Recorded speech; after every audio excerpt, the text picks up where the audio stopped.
We're live. Hello, everyone. Uh, Kind of in the middle of my starting times. I made lunch. I didn't bring it, so I was very hungry when I got home. And I actually, um, I've been reading the Steve Jobs biography. I got to the epilogue right around the time that I walked into the apartment. And yeah, I had to finish reading that, and it completely shattered me. It is an exceptionally good book if you have not read it. This is like obviously not new. This is not news. It's very well regarded. This is the Walter Isaacson book, but I had not gotten around to reading it like so many other books. But it actually, this is one of the reasons why I'm starting on the main screen here. Of course, we can make the claim, oh, it's cosmic horror, so we need to reflect on the meaninglessness of our life in the face of the cosmos. But no, wanted to take a minute to introduce this game. But what's particularly funny here is I'll talk about why I got interested in this, and then why it was probably a really bad idea to read that biography just before streaming. Because that book, like the ending of it, just absolutely shattered me. It is so sad. But it's this particular game has been making the rounds on Twitch. At least a lot of people who I watch have been playing this. It's got a really interesting aesthetic to it. It sort of looks like one of these things that you would see. For those of you who watch me playing Crosscountry Canada, it's got sort of a similar look to that. Or some of the stuff that you would have seen on old Macintosh computers. I used to say that this was an age thing, but it actually turns out it's more of a school budget thing. At least the computer labs I was in had very old stuff. Like, I am not really old enough to have experienced the Apple II as a new product, but I definitely have been in multiple computer labs where the majority of computers are Apple IIs.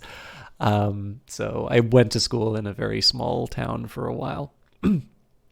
But what's neat about that is, especially because a lot of it seems like a lot of schools don't throw out the hardware, and on top of that, it seems that for a while Macs had a lot longer backward compatibility than they maybe necessarily do now. So I can remember playing a bunch of games or things approximating games that were made in stuff like HyperCard. I've actually even worked with HyperCard. So the aesthetic's really interesting. You can almost say if you like indie games, it's probably another take on the visual style that you would see in games like it's the Lucas Pope one that was really famous, Return of the Obra Dinn. Two totally different styles of games, but sort of getting back to that very monochromatic look of old video games. And the thing that really got my attention on this one was the visual style, which is apparently modeled after this manga artist named Junji Ito. Now, I'm not at all familiar with this. I just looked for the name because when I saw the images in World of Horror, they were really striking. And it was pretty open about where the inspiration came from. So I took a look at the artist, and again, there's some pretty profound imagery inside of it. It's the sort of stuff that really, I find it very unsettling, but not in the sort of Outlast, something's jumping out at you kind of look. It's really just this sort of, my God, like what's going on here. So with that in mind, I'm sure that this game is probably going to be a little bit more intense than what some of you may be familiar with. So fair warning ahead of time. But on top of that, I'm really interested in seeing the look of this game because, I mean, I had a lot of fun playing Cross Country Canada again. It's going to be neat to see sort of the... I haven't actually played Return of the Obra Dinn yet. And... not much of it. I played a little bit.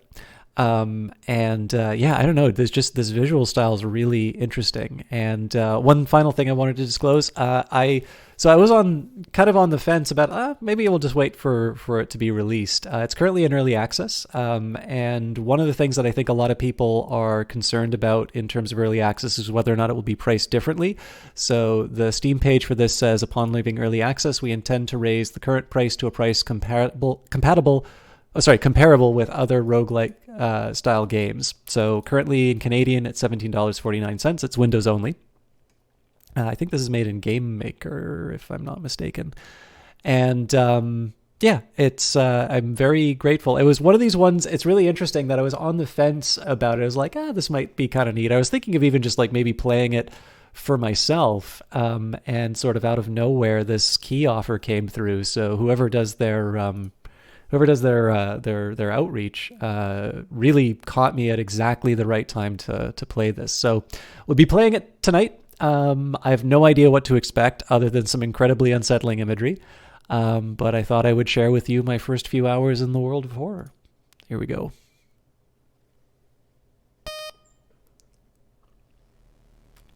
Okay, I can see the game, but you can't. Oh, there we go.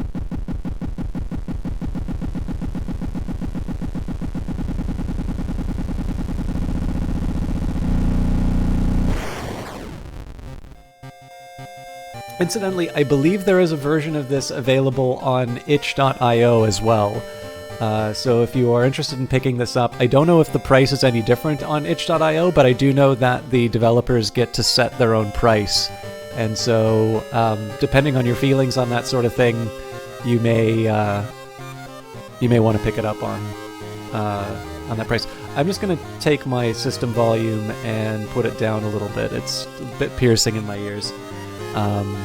But let me know if the game to voice volume isn't good. I'm going to take a quick minute in the option. Oh wow, they're really going for old interfaces. Okay. No contrast. Full screen window. Okay, cool. Full screen border type A, B. Oh, neat. Okay, I can turn the lights on or off. That's a clever touch. That's probably pretty unkind to you guys. So let's go for the full. Oh, actually, neat. That is really neat. Although I might be wrong about the hypercard thing, because this is obviously not a display the extra math. I think I'll go for the default settings for now. This looks like a neat one. Okay, so let's take a look at the color palettes.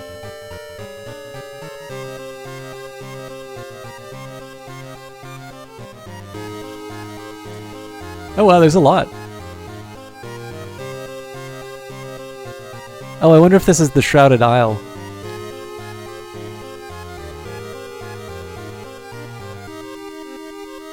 I'm not going to spend too much time on that. I mean, I'm trying to give people a chance to go through. Wow, this is really neat. I kind of want to go back to the default. I'm pretty much going to play it on default options, but oh, looks like I'm at the end. Neat. And we have our choice between 1 or 2 bits.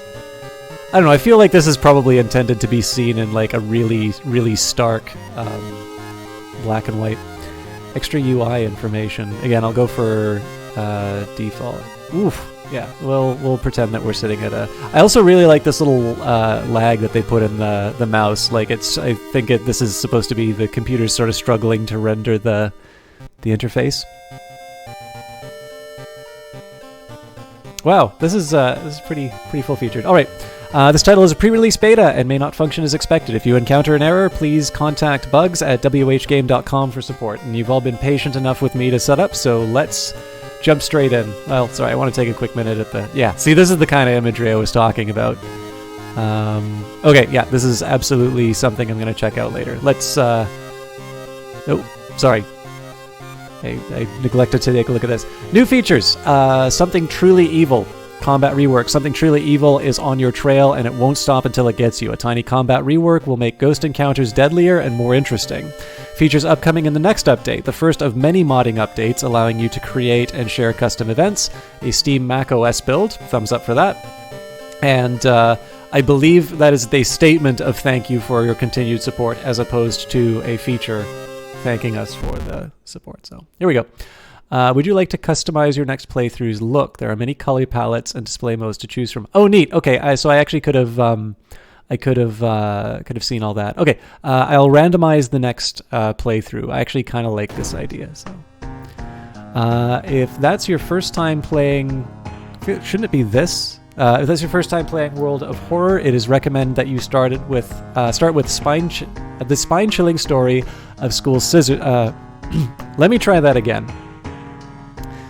If that's your first time playing World of Horror, it is recommended that you start with the spine-chilling story of School Scissors option before trying more complex playthroughs. Okay. A tiny section of the standard playthrough showcasing one of the available mysteries. How you doing, the exception? Extracurricular activity. This option will prepare the standard playthrough for you, allowing you to start the game without worrying about in-depth stuff for now. Quick play. A true chaos, this option will start a new playthrough randomly selecting character, old god, background, and more. Customize the playthrough, choose your own character, background, and other playthrough specifics. And a few... I'm not quite sure what these are supposed to do, but like it says here, we'll do spine-chilling story of School Scissors. Not too bad, the exception. I was talked to the beginning about. I just finished the Steve Jobs biography, which has an incredibly sad ending, and has put me in a very emotionally fragile state to be completely shattered by this game now. But I'm really excited to try this. This was a key that was given for promotional purposes, but it was something I was actually watching some other people, not watching other people play, but I keep seeing it in my follows, and the art style is really interesting, so... Right. City of Shiokawa, Japan, 1980X. Something strange is happening in our town. Robed figures can be seen gathering in the woods at night. People are going missing. Disgusting creatures are terrorizing the seaside. The rapid technological progress of the modern era brings comfort, but also new unknown threats. I love this kind of aesthetic to see broken images on computers. Just a thing for me. Old gods, malicious eldritch beings who ruled the earth eons ago, are awakening as reality starts to crumble. Armed with clues, spells, and your dwindling sanity, you'll investigate the mysteries across the city and the realms beyond. And in realms beyond. An old train slows down and stops at its last station. If the end of the world is at hand and you've finally arrived in the doomed town. Welcome to World of Horror. Important messages will appear here. Alright. Story so far. You've been following the weird cult for weeks now, barely surviving the encounter with the skin hag at the nursery. It's a race against time, and you can't rest until our town is safe. No combat tutorial on.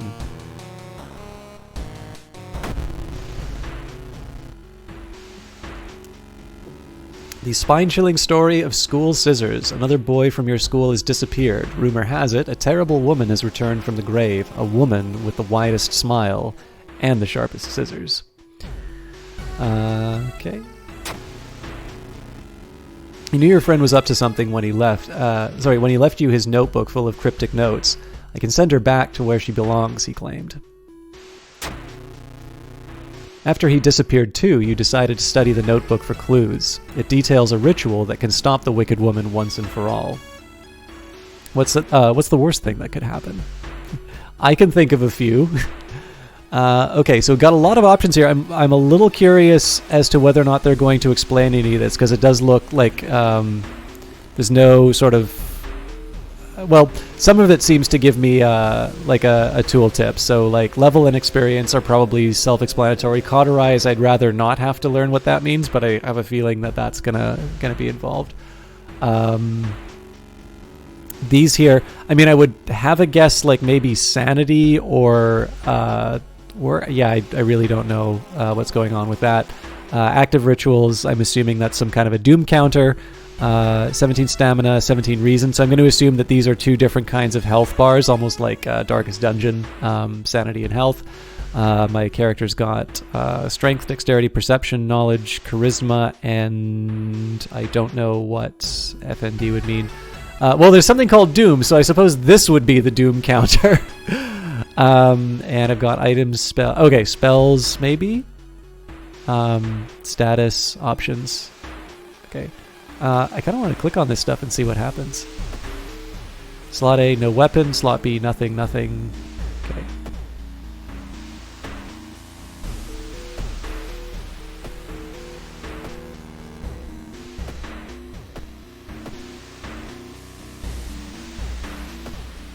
Oh, maybe this is inventory. So I don't see anything with spells. I could do status, but yeah, I don't know how to get back to that menu that it had before. Anyways, let's investigate the mystery. It looks like this is kind of its own independent window, and by the way, I hope this thing doesn't have like a timer, because I'm obviously wasting a lot of time with this. But yeah, so maybe these are sort of independent windows that'll tell me what I need to know. Alright, the school is eerily quiet at this hour. Your missing friend left you a notebook. If the rumors are true, to stop the tall woman with scissors, you'll need to perform a ritual to force her material form to appear in our dimension. Accomplishing this requires first the drawing of an eldritch sigil, and then lighting of holy candles. You can only hope that your friend has left them somewhere around the school. So you have access your storage, explore the school, perform the ritual, and check out the school lockers. Alright, 1756-18. Oh, is that the actual time now? Cool! It's the actual time. You started a new mystery, spine-chilling story of school scissors. Okay, let's start with my storage. I hope those aren't fingers. You've retrieved an item from storage. Okay, let's see what's going on with the diary. Crossed out, a strange tall woman has been following me all day. Hurry up? I should hurry up? Yeah, probably. This sigil can weaken the demon for a while. Careful with the lines. Oh god, they're probably going to make me draw this, aren't they? Maru is acting strange. I need to talk to her after class. I hope she didn't attempt the ritual herself. I've hidden candles in one of the classrooms. Tomorrow I will try to perform the ritual. Is there another page? I guess I should have been reading this the other way around. Okay, I'm going to keep this on me because I'm not going to be able to draw that from memory. Okay, so it said it was one of the rooms, not one of the lockers, so we'll explore the school. Oh, that's neat. You've discovered Gym Doll. As you enter the school gym, you notice a strange black doll propped up against the wall. So I can come closer or do something undisclosed, which needs the anatomy class perk. So, against your better judgment, you approach the doll. What you see makes you gasp in horror. The doll isn't a doll. Your sudden movement causes tiny black spiders to flee, revealing a white, half-eaten corpse. -2 reason. Resolve this event. You feel like something horrible is happening within the school. You must hurry and find those items. So let's go exploring the school again. You've encountered park guest. This is... Oh, that's neat. Whoa! I did not think that was going to be... Okay, that's really cool. I thought all of this stuff was static. That was a neat little jump. So I was gonna say, one thing I don't like about I do need to come clean when the game genuinely makes me jump. One thing that is kind of fun about doing horror style games is that I'm usually pretty unflappable in them. Obviously, I've completely failed to demonstrate that right now. And I think one of the things I hate about watching people play horror games is that jump scare becomes I don't know, how do I put it? Like, it becomes sort of a synonym for, like, I got scared by this, so everything I get scared by is a jump scare, and everything I'm not actually scared by isn't actually a jump scare. So I can see a bunch of people be like, oh, that's just a jump scare. What I love about that, though, is that you kind of assume that the game is very static and things are not going to be happening until you, until you make it. And all of a sudden, like having something blink off the screen, I'm like, oh, okay, that was kind of neat. But then have it jump up in front of you, especially while I was taking a look over. But yeah, basically, I was just about to look over at chat, and then all of a sudden this thing jumps on top of me, and I get a loud noise in my ears. That was fun. Okay. You found an additional page from your friend's diary. It seems that the blessed chalk, sorry, I just see this now, the exception, was left in the pool. You must hurry and find it. So can I actually see the page, though? Additional information. I hope they're okay.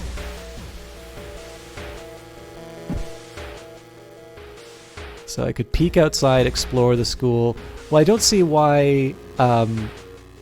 presumably exploring the school involves going to the pool. Nope, looks like we're going to the library. Never mind then. You enter the damp-smelling sport wing. You notice the back... No, hang on. So I'm not in the library. Okay. You enter the damp-smelling sport wing. You notice a backpack drifting on a swimming board in the middle of the pool. Could it be what you were looking for? Do I have to enter the water? You enter the pool and start swimming towards the backpack. Suddenly, the water turns murky, and you realize that you are not alone in the pool. A bloated figure emerges from the murky water, blocking your only way out of the pool. Alright, we have nothing to defend ourselves with, I think. Combat tutorial. During each turn, you will build a sequence of attacks and moves from the action ring. B. Once you've filled the sequence bar, C. Hang on. Oh, it's showing it here. I got it. Okay. During each turn, you will build a sequence of attacks and moves from the action ring, which is denoted here. Once you fill the sequence bar, which is apparently... Oh, I'm guessing it's probably this thing. Press the launch sequence button to finish your turn. Okay, and I'm not sure what A and D are supposed to be. Defensive actions, current time multiplier 1. Lower multiplier means that actions will take less time. Nothing else. Kick. Kick. Okay, yeah, so I have like one option. Which is fine. I mean, this is exactly what I would be doing if the bloated teacher showed up. I'd kick the hell away and try and get out of there.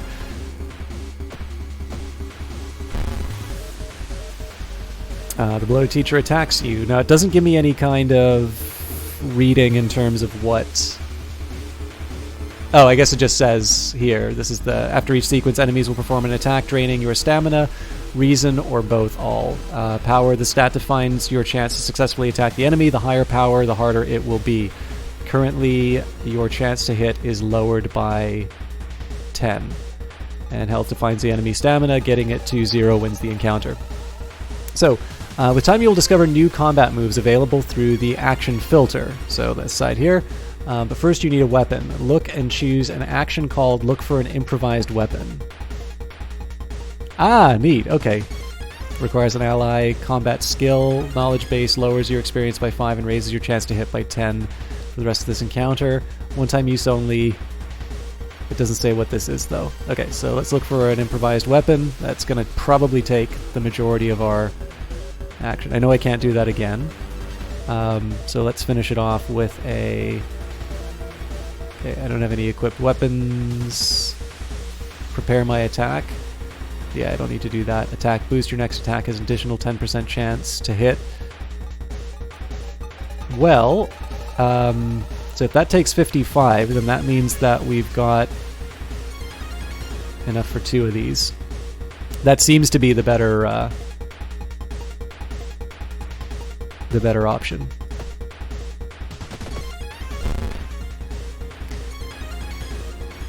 Look, a new item has appeared in the upper right corner. It's your that's your inventory. Click it and find the equip highlighted button. I just don't see what the highlighted button is. Oh, there we go. Sharp one-handed, dexterity, damage 3, speed 90, chance to hit 70, fast to equip. A glass tulip. Neat. Okay. So I can still try kicking. That needs 55. So apparently this takes longer. And my dexterity actually isn't that good.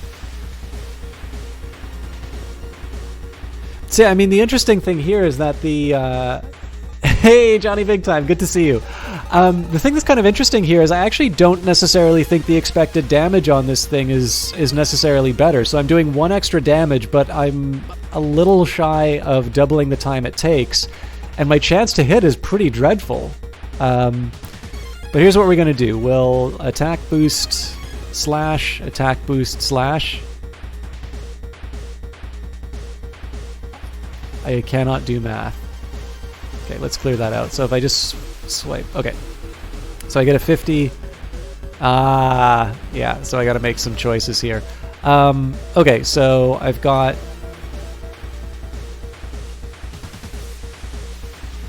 That's going to be, I think, the best use I can... I guess I can throw in an attack boost. I wonder if that runs over the next... Oh, or strong attack. So I could, like, throw it all into the...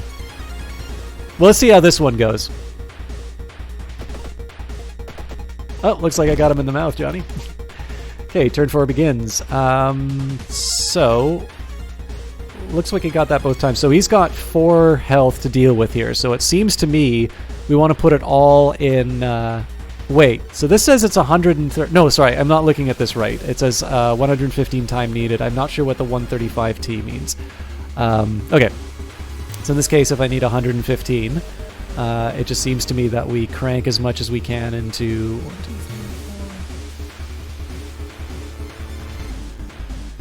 4. Oh, did I screw up? It'd be neat if I could just delete 1.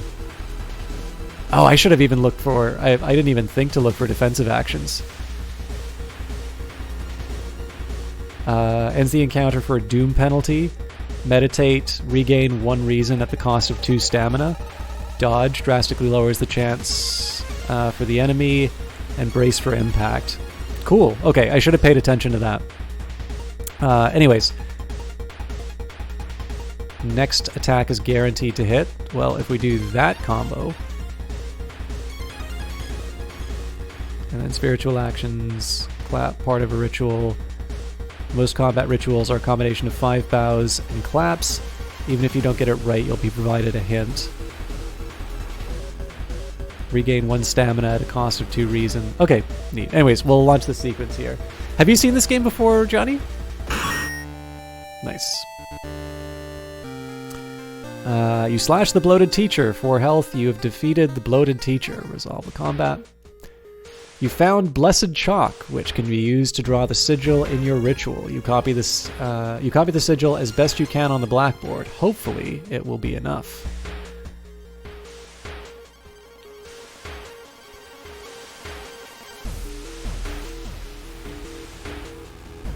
This doesn't seem like the right sigil, though. Other pages seem irrelevant to the case.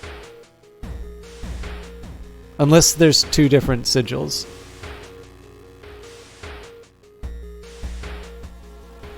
So I also needed the candles. So let's start by redrawing the sigil. Okay. Oh.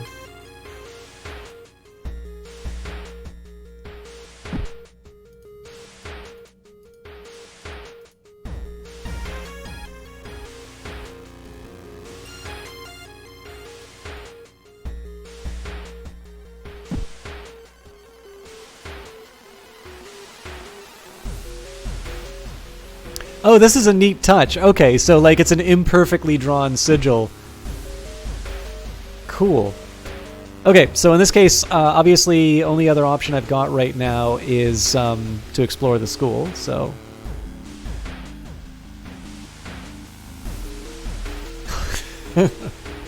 let me just take a quick second here, guys. I think I've lost the initial influx of people who are interested in checking out the game because I take too long to go in. Let me just shout out Johnny Big Time here really quick.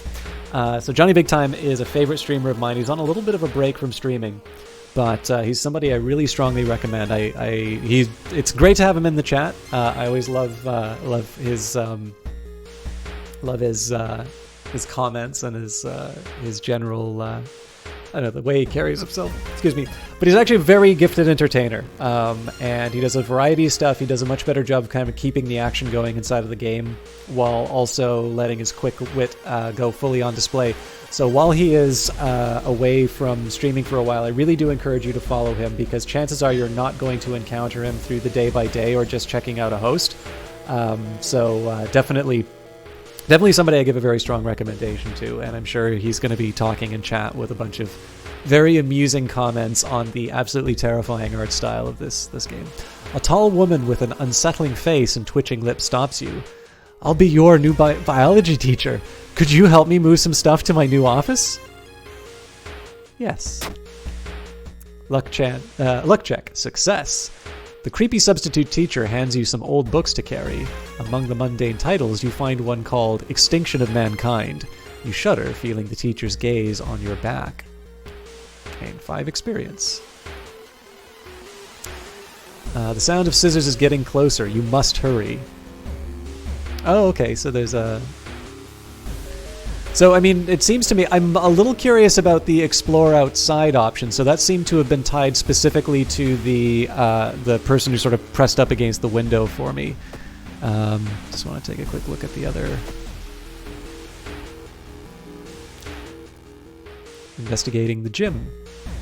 You're already in the gym.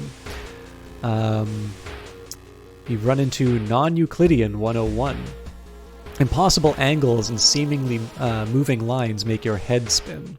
So we don't have the Ikumi ally, so we have to stare in disbelief. I don't believe we have any option to just run away. Charisma check success. How is this possible? -1 reason. You found the holy candles in your friend's backpack. You lit them as instructed by the notebook. Everything is ready for the ritual. So I suppose the only worry that I really have here is that I don't have a very good idea about what to do with this thing when we summon it, but we'll perform the ritual. Wait, what's that?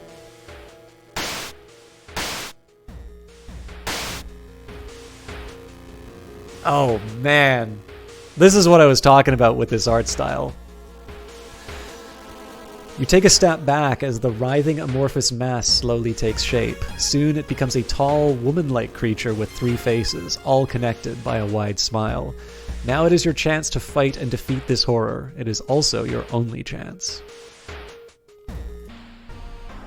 Twisting and twitching, the demon woman enters the classroom, cackling menacingly. Am I beautiful?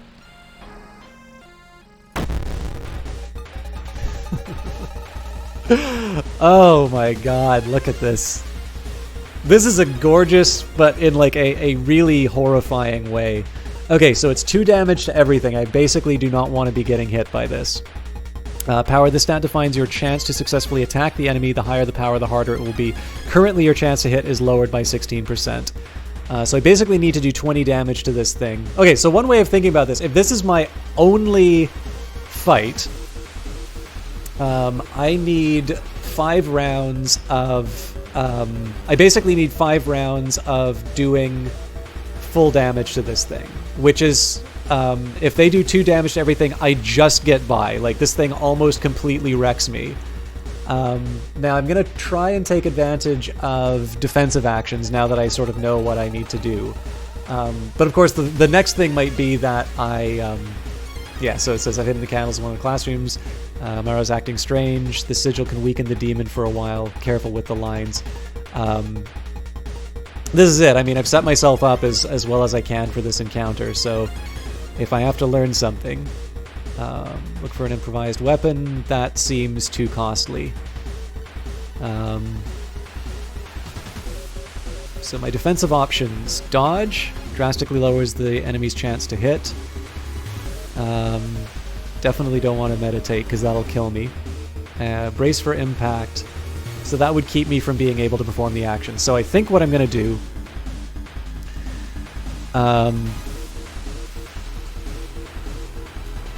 so it's a 50-50 chance to... Oh yeah, actually the base chance to hits are pretty informative. So let's actually... I'm gonna math this out for a second. Let me just work... let let me just bring up the calculator.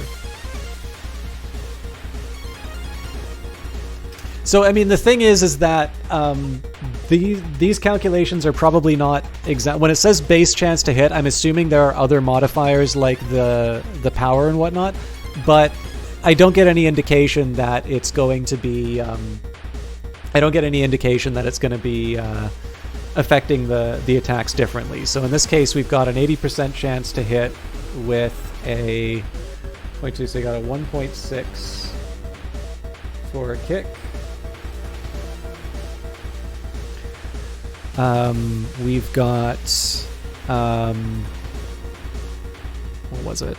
Broken bottle, so that's 3 damage, but a 54% chance to hit. So that's got an expected damage of 1.62.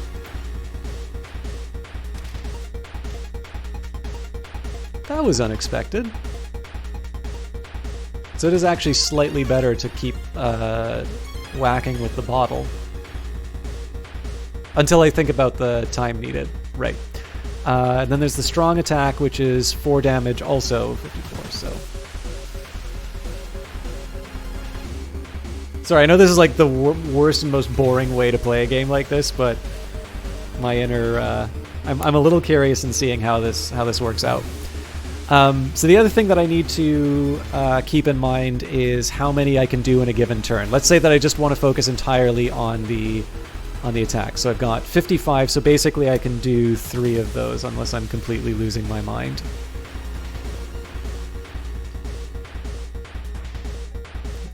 So I've got 3 times 6, 4.8. Now if I do the bottle,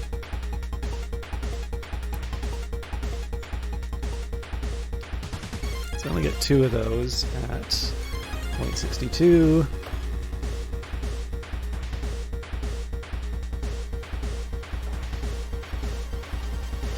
And then the 216 attack.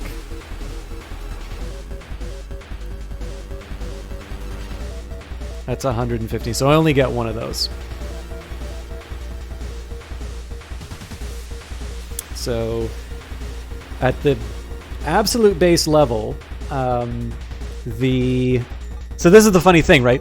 At the most basic level, the optimal strategy would be to do all kicks, because in this case the expected damage for that is 4.8. And then the nice thing about that too is I get to, oh no, I need 110 on the dodge. Oh wow, that dodge is really high. Okay. Yeah, so flailing around is technically an optimal strategy, but that means that I leave some kicks behind. So, well, even then though, because if you think about that, like if my expected damage on this is 4.8, and then I get a guaranteed hit with a strong attack, right? So I do prepare my attack, strong attack. The kicks are actually still... So this guarantees me 4 damage, but I don't have any time to do anything else. Yeah, my kick's not there. So, with that in mind... So as my kick, I get 165, which means that I basically get an attack boost each time. So that actually makes the expected damage go even higher. So searching for the improvised weapon, unless I find a better weapon, on the balance of probabilities, this is the better attack. Now again, I'm putting my life in the hands of fate.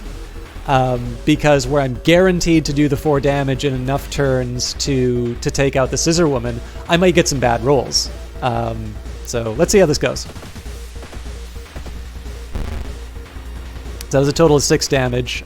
Scissor Woman stabs you, so I've got some slashes on me. And again, we're gonna do the same combo. Scissor Woman raises her scissors. Now, the... oh, Jesus Christ. I love this art style so much. So, here's the next way to think about this, right? So if our expected damage is 4.8 each time, I know essentially what I want now. It's going to take me 2 turns no matter what. So in this, so in this case, I'm actually going to switch. I'm going to switch around. We'll prepare and strong attack. And again, I don't think there's anything else for me to do here. I can prepare the next one though.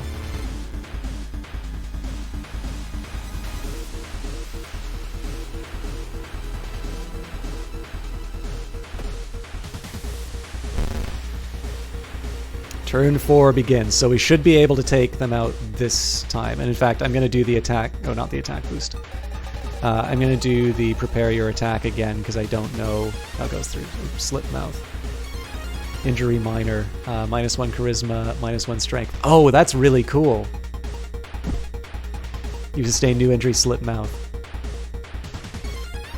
Okay, let's clear that out. So we'll do prepare your attack. Wait. Yeah. Strong attack, and that should take out the beastie. You have defeated the Scissor Woman, plus 15 experience. Ancient horror lies dead on the classroom floor, slowly dissolving into nothingness. You find your friend, gravely wounded but alive. You help him, and you limp away from the school as the police sirens get louder. Spine-chilling story of School Scissors, ending A. The horror is over for now. Equipped broken bottle, -- incoming doom 5%. Your playthrough lasted, I guess it says 29-21, but I didn't spend that much time talking, did I? That's not the only mystery plaguing this town. You must continue your investigation. Oh man! So I have to carry all the injuries with me.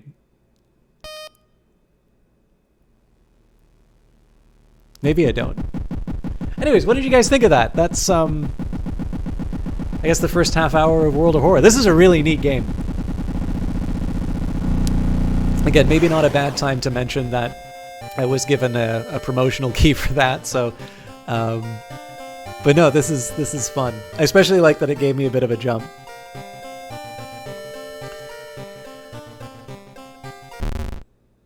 So let's randomize the style. This is going to be a little hard to read, I think, but...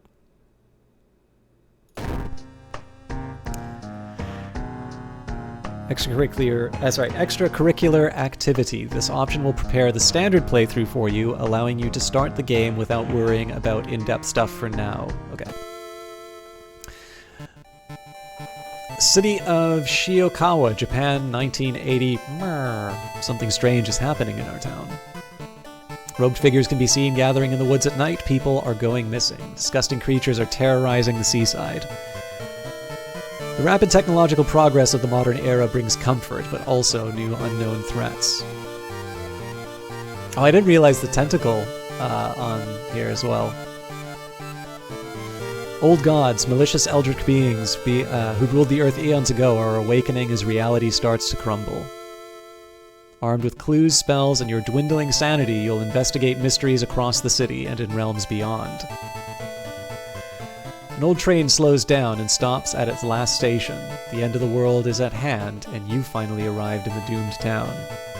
Oh, Johnny! I don't remember where you were.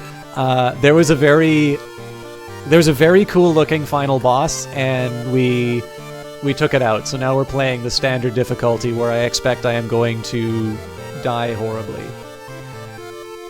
But the exception seems to approve. So. The thing forsaken by God, banished to the other dimension long time ago, Gozio has found a way to use mirrors to ensnare and teleport its prey through the glass. By the way, Goizo, apologies if I pronounce these things incorrectly. That's what VODs are for, Johnny. The last boss is very, like, it really looks, it's a really interesting looking creature. So, Glimpses of horror lurking behind your reflection are just beginning. Sorry, let me try that again. Banished to the other dimension a long time ago, Goizo has found a way to use mirrors to ensnare and teleport its prey straight through the glass. Glimpses of horror lurking behind your reflection are just the beginning. Old Gods rule. Resting at home raises doom. Backstory, World of Horror. Character exclusive perk cards only. I'm not sure what those mean, but... Welcome to World of Horror. Important messages will appear here. So we're playing somebody else. First time play. Let's say first time play. Okay, cool. Welcome and thank you for trying World of Horror. Inspired by adventure games from the 80s, the visual overload may be a little disorienting in the beginning. Okay, I don't know. I should probably save this for an email. One thing I would 100% say about this game, this is a very helpful introduction. And I probably would have benefited from that in the episode where they say, if this is your first time playing, do that first mission first. I kind of feel like I might have skipped over this one potentially. Anyways, welcome and thank you for playing World of Horror. Inspired by the adventure games from the 80s, the visual overload may be a little disorienting in the beginning. In this short tutorial, I will do my best to explain various elements and prepare you to fight the horrible old gods. Paul, creator of this game. I believe the creator is from Poland. That's the main game screen. Here you will interact with your surroundings, solve mysteries, and fight enemies. All performed actions will be added to the log here. That's the user interface part of the screen. Here you will manage your inventory, cast spells, and access the game options. Okay, I think what they're trying to say, this is, as in this window here is the main game screen, this is the user interface. But clearly I have things that I interact with on this monitor here in combat as well too. That's you. World of Horror has RPG elements and your attributes are described by 6 basic stats. Move your mouse over them to learn more. That's strength, that's dexterity, that's perception, that's knowledge, that's charisma, that's funds, representing the amount of money that you can spend. Okay, neat. That's your stamina. It represents your physical health. Once it reaches 0, your character dies. That's your reason. It represents your stability and will to confront the horrors. Once it reaches 0, your character collapses and the game ends. And it doesn't explain doom. Or at least in this part of the tutorial. That's your inventory. You can keep up to 4 items. Click here to inspect, use, or equip anything you pick up. There are 3 equipment slots. Equipped items do not count towards the 4 items limit. Okay, so that's what that suitcase is. I'm not sure what the spiral is though.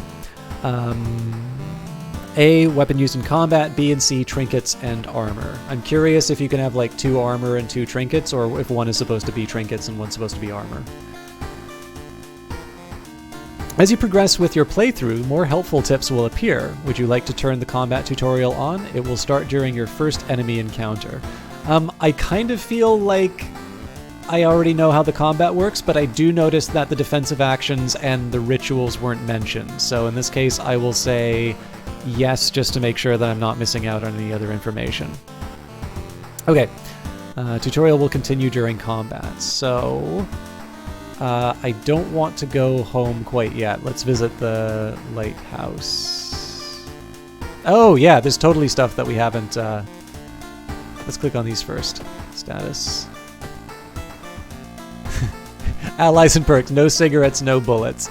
Town status. A feeling of paranoia and discomfort is almost palpable in the air. As Doom progresses, Old God's influence will slowly corrupt and change this calm seaside town.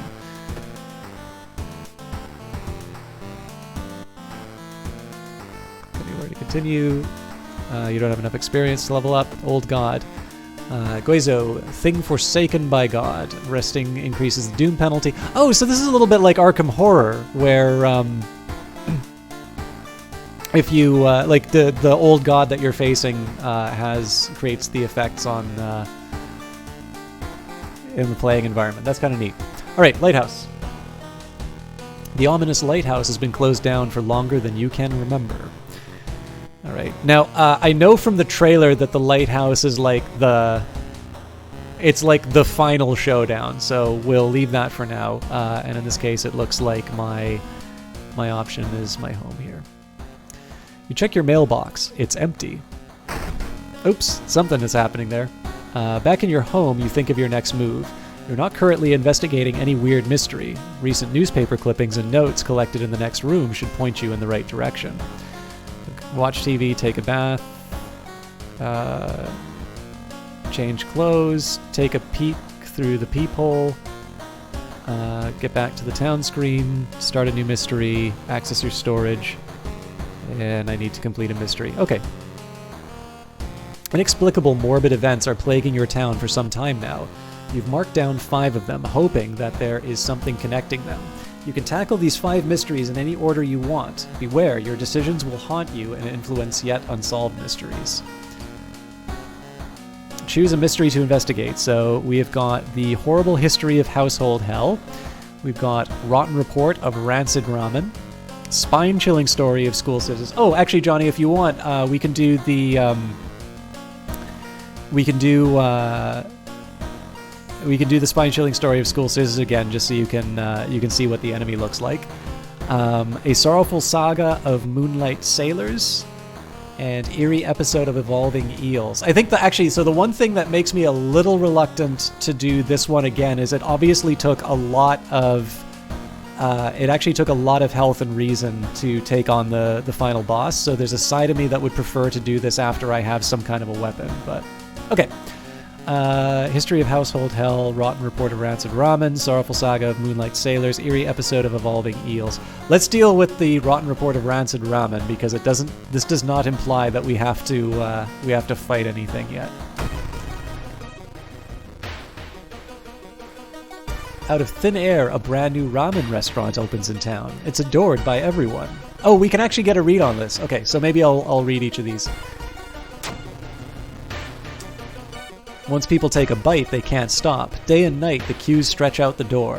The shambling customers stuff themselves, dish after dish, while the blind owner sits silently behind the counter, grinning and polishing his gleaming knives.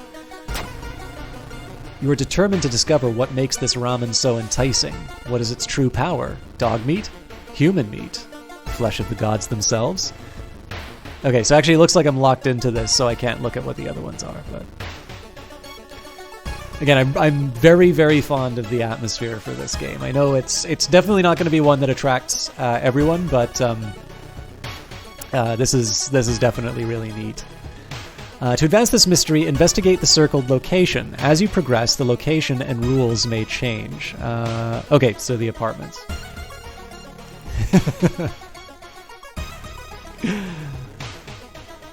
Alright, watching the local news, you spot a familiar street. It's a feature about the newest ramen shop.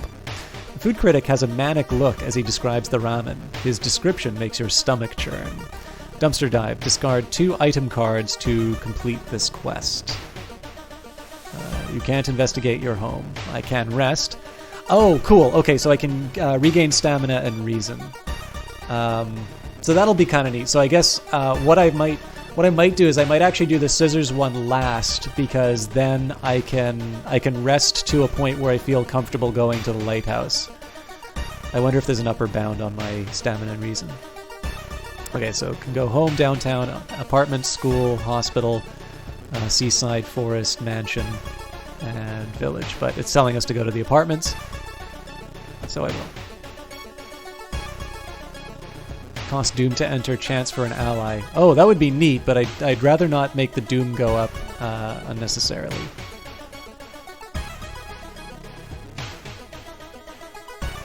You've discovered Visitor. Loud knocking wakes you up in the middle of the night. Open up! Shouts a deep voice from behind the door. I know you're there! Get closer to the door and ask what's the matter.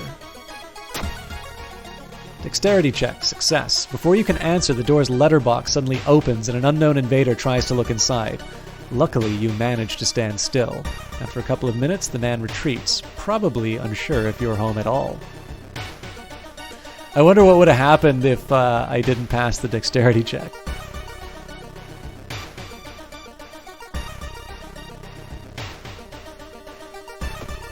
Okay, I'm already here in the apartments. You can see the restaurant through the staircase's window. You watch the door for hours, but never see any of the cooks enter or leave.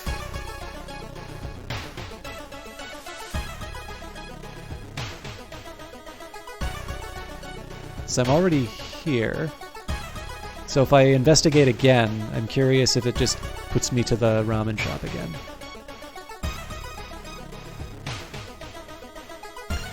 When you stop by home to pick up your lunch, you find a pile of letters in your mailbox. I can read the letters or check them later. Well, what's the worst that could happen with the mail?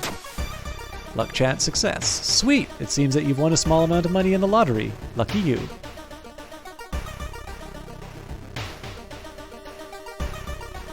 Okay, so the doom is advancing, but I don't seem to be getting...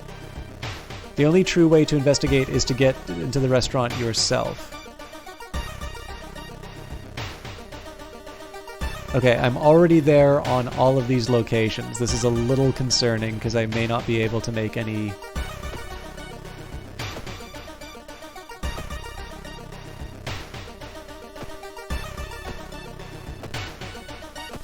So I don't 100% believe that the apartments is actually where I want to be investigating. I think downtown is where I want to be investigating.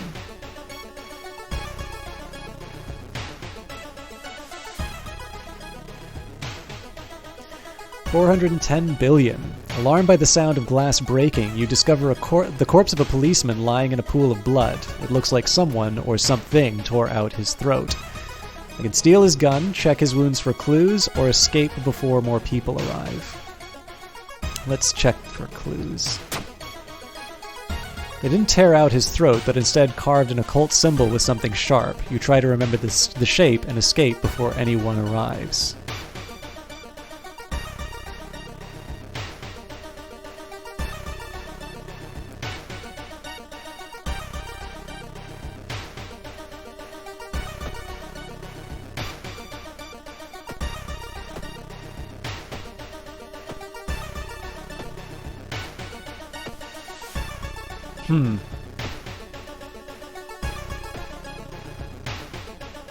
I feel like I am missing something here. Like, I feel like I should be able to go directly to the ramen store.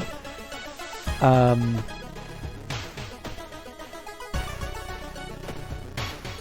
wonder if there is a log that I can...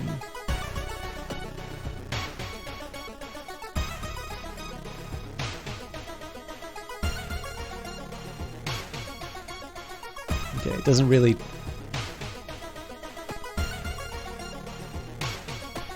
So it's yeah, this is the interesting thing, right? It says investigate apartments, you're already there. Oh wait, but it says that about everything.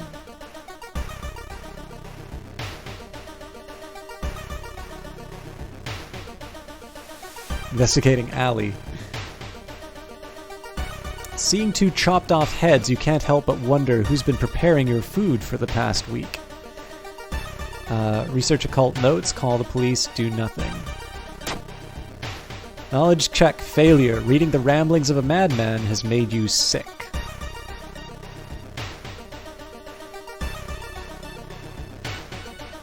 I'll try downtown one more time. Agents of Goizo. You try to avoid mirrors, afraid of what could be waiting for you on the other side. -1 reason. I'm not quite sure why that happens downtown, but... Lord Prettybeard, thank you very much for the subscription. How are you doing? I mean, I suppose I could try traveling to the village. Maybe I misunderstood where the ramen was. And if not, then I can just go back home and see what's going on. Alright, let's investigate the village, see what's going on. Investigating the inn. Shimokage, an old priest is performing a ritual to appease a local demon imprisoned underground. You are invited to join them. Let's keep going down the madness.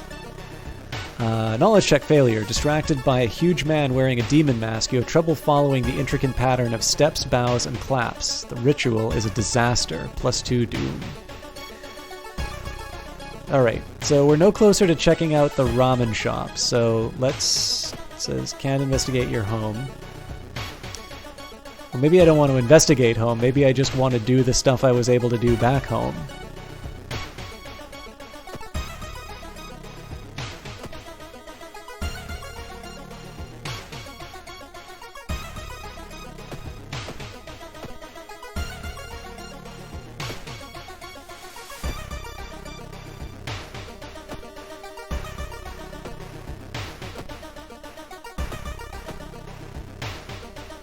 Well, I mean, we'll go back to downtown, but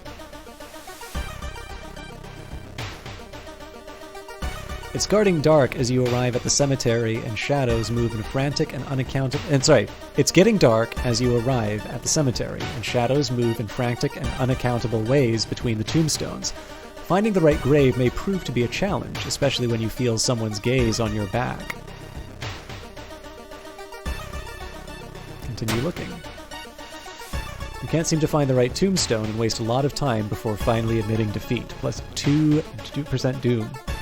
This reminds you of Cosmology of Kyoto. I've never heard of it. What is it, Lord Prettybeard? Okay, so I think the game's telling me that it's getting late and I might want to rest at home.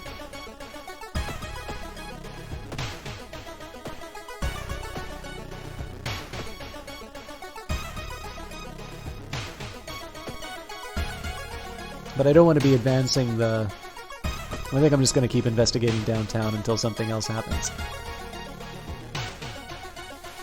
Something is wrong. You don't see anyone on the street, and you could have sworn that it was crowded just a minute ago. We better hurry out of here. Okay, so now we're just losing everything. Let's investigate the apartments then. Investigating the fire escape. You hear wrestling on the other side of your apartment door. Someone is trying to get in. All right. Looks like we found the stalker. So, during each turn, you'll build a sequence of attacks that moves from the action ring B. Once you fill the sequence bar C, press the launch sequence button to finish your turn. Okay, so they do 2 stamina damage, but they've got a lot of health. So, this will be... I think I am going to try scrambling for... And looks like they're going to force me in the kick. Oh, actually, my kicks also take less time, so...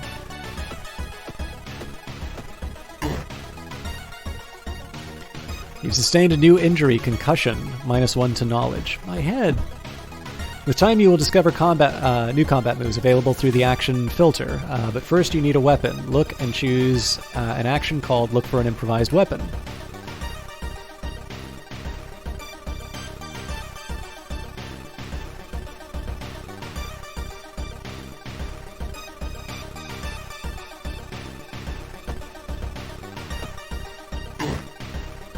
Turn 3 begins. Look, a new item has appeared in the upper right-hand corner. It's that's your inventory. Click it and find the Equip highlighted button.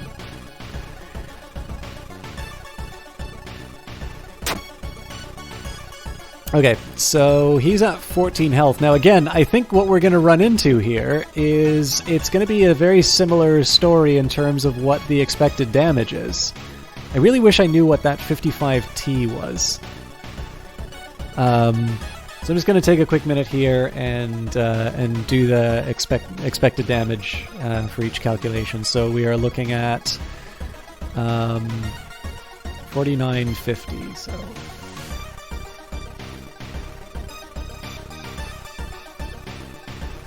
no, actually, sorry, I got to do that. So it's 2, but an 80% chance to hit. So again, that's a 1.6, and I can do 4 of them a turn, so the expected damage here is 6.4 per turn. If I do attack with the weapon, it's 3 damage, but a 50% chance. I can get 3 of them.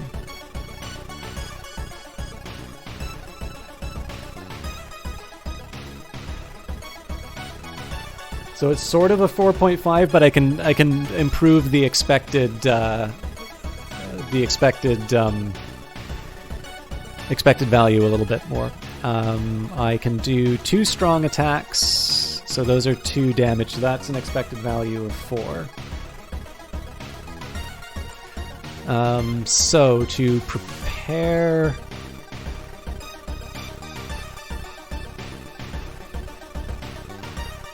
Okay, so an attack boost takes 9.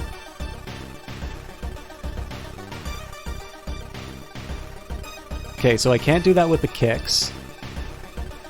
With the weapon, I get 3, but I have... where are we?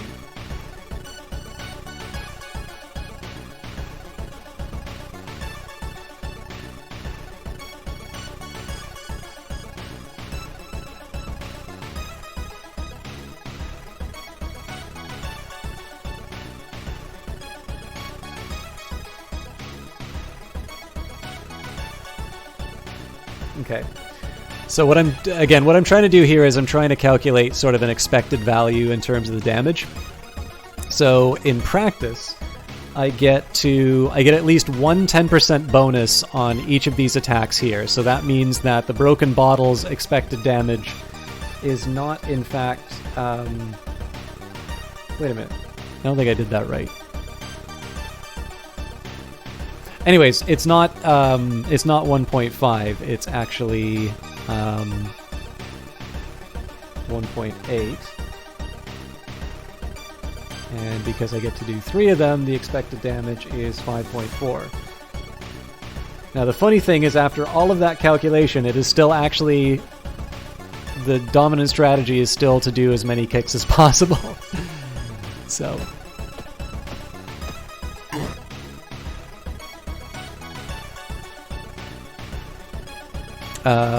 okay, so 6 health. Well, I mean, again, that just means that flurry of kicks will do more than enough. Defeated the apartment stalker for 12 experience points. Wait, what's that? You found an item, a baseball bat. Seems you're not the only one wanting to try for yourself. You stand in line for hours, your questions fall on deaf ears, and you are shunned. Okay, so it does look like 4 damage, speed 95, chance to hit 80. It's better, I mean, I think it's better than the broken bottle. But.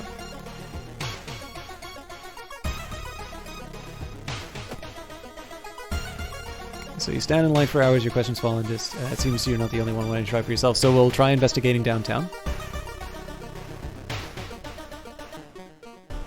Hearing footsteps, you turn around. Behind you stands a pretty woman in a sweater. Natural beauty. Yes, that's exactly what I need. You shudder seeing the weird woman reaching to her pocket and grabbing a nasty-looking knife. Pretty face. Mind if I borrow it? Alright, the aspiring model apparently would like to swap faces. I do not approve of this at all. So 4 damage, 60% chance, or 6 damage, 60% chance. So again, just really quick.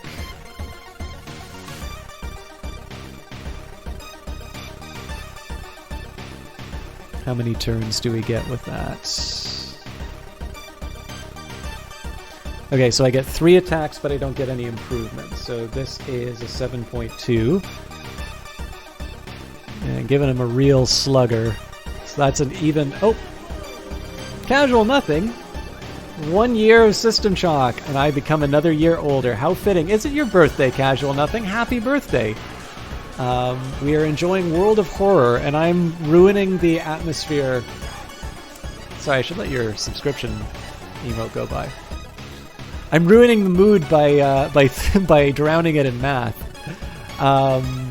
Thank you very much for the year of subscribing. That's 2 now, so we've got Lord Prettybeard just starting, and Casual Nothing continuing on for a year. You're both very kind. Thank you very much for that. So sorry, I get 2 6 damage attacks. 6. Oh, interesting. So they're both a... This is a really interesting question. So, like, you can think... So both of them, as far as expected values are concerned, so not both of these I... So you can basically here's the way you can think about this dilemma. both of them in terms of expected damage, they're equivalent. So what I could say is, all right, I am interested in, you know, I want to do a smaller number of attacks because, you know, I'm really worried about those misses. But of course, when you only have 2 attacks, then you're like really, really sad. Because again, the expected damage doesn't mean that you actually wind up doing that much per turn. It's the average if you play the game an infinite number of times, and nobody's going to play this game an infinite number of times, no matter how good it is. Then, of course, the alternative is you do lots of attacks, but you're increasing the chance that one of those is going to miss. The slight appeal for this one is because it's for... Actually, no, because both of them are still 12 damage, so there's really no... There really isn't any difference here, I don't think. So I think I'm going to go for the 3 whacks with the bat. Actually, you know what? No, I'm going to go with the 3 attacks with the bat. But in this case, it is better than my my kick, so I'm going to keep with it. You're in a min-maxing mood anyway? Okay, excellent. Okay, so I missed a bunch of attacks. I rather wish I could see the rest of that log, though. Let's see. All right, what have you done? My face, it's ruined! You bash the aspiring model for 4 health. You miss the attack. Aspiring model scratches you. The enemy roars in rage. There we go. So I'm curious if my attack... No, my base attack is the same. So I'm rather curious if the fact that I knocked their face off did something about my chances to attack, or if I just got unlucky on that one. So let's give it a shot. Nope, we got them all. So obviously I'm getting banged up. So I only need to do 2 health. So in this particular case here, it makes sense for me to do all kicks, and that's because these have a higher chance of landing. Wait, what's that? Found an item, lucky earrings. New achievement unlocked. Equip for 2 luck. I'll equip that. The smell around the restaurant is overpowering. Grease, rot, and is that blood that you can smell? So, I mean, my health is not great, and I have a concussion, but let's keep going on with downtown. Moving company. It's been almost a year since a childhood friend moved away to another city. He left suddenly without even saying goodbye. In a recent letter, he apologized for the disappearance and asked you to remove the furniture from his flat because he wants to sell it. In the envelope, you find a key to his apartment. I can help my friend, or I need the flashlight item. Alright, so let's help out my friend. Strength check, failure. While moving the wardrobe through the doorway, you take a wrong step and sprain your ankle. It's nothing serious, but you'll have a problem walking for a few days. It's finally your turn to order. 1 ramen, please. The owner's grin widens. So, I do have a little bit of a worry here in the sense that my stamina is quite low. It might make sense to either rest or go to the hospital, but I don't know if I have to be downtown to have this progress. So let's investigate downtown again. Walking through the park, you find a little girl crying alone in the playground. When you ask her what's wrong, she says that she can't find her mommy. Luckily, you spot the girl's address on a backpack lying nearby. Ooh. I'm a sucker for, like, actively doing stuff in games, but I know in horror games like this, you probably shouldn't be involving yourself in things that are none of your business. Take her home. You offer to take her home. When you get there, the terrified mother slams the door in your face. From behind the door, she stares screaming to get the girl away. The little girl calmly tells you that she can take it from here. Plus 10 experience, -2 stamina. Red Bowl is pushed in your face. It's so crowded that you are forced to sit on the floor.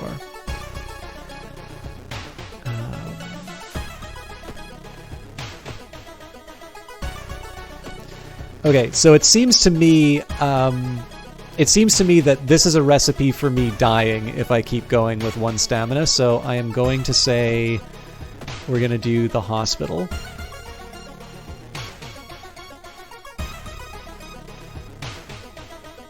I don't know whether or not the ramen shop is still going to be active, but let's go ahead. Because what I'm sort of getting right now is that this progresses no matter what, and I just need to be doing actions to move the story forward. You wait patiently in the reception area. You still have some time before you are asked to the office. Enter the pharmacy or the doctor's. Let's go to corridor A. You venture further down the corridor. A nurse walked past you in a hurry.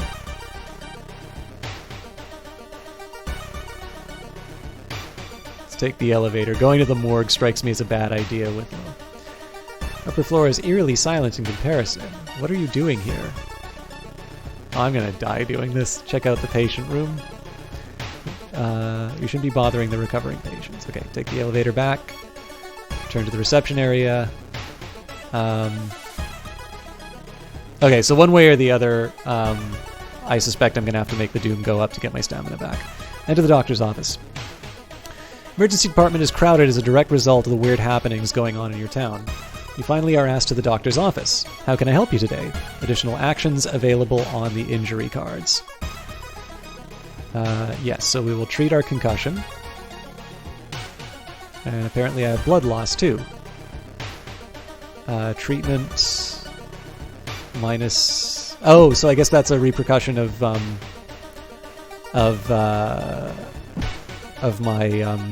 my treatment. Okay. Well, I still need to... Oh, hang on. So that doesn't mean that I'm restoring... that doesn't mean that I'm necessarily restoring my my stamina. That means that I'm curing a problem that I've run into. Okay. So I am going to rest because it's really my only option right now. Certainly feels good to be back home. You take a long, hot shower. You phone your best friend and talk about unrelated stuff. +2 stamina and reason. Time flies by so fast, you prepare yourself to leave and continue your long investigation. +6 doom.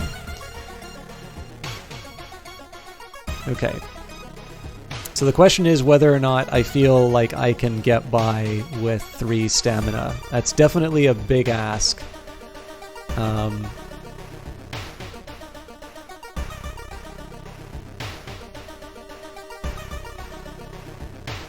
Let's investigate downtown again. Stop right there! You hear a voice from behind you. You won't destroy my life's work? Obsessed man. So he does 2 stamina. He's got 10 HP. Now the good... no. I gotta make this count.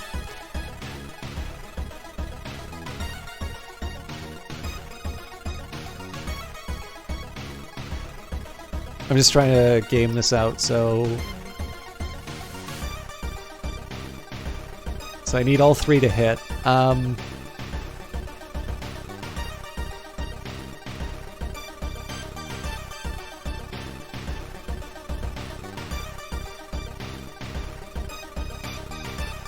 Sorry, I'm just going to try something here.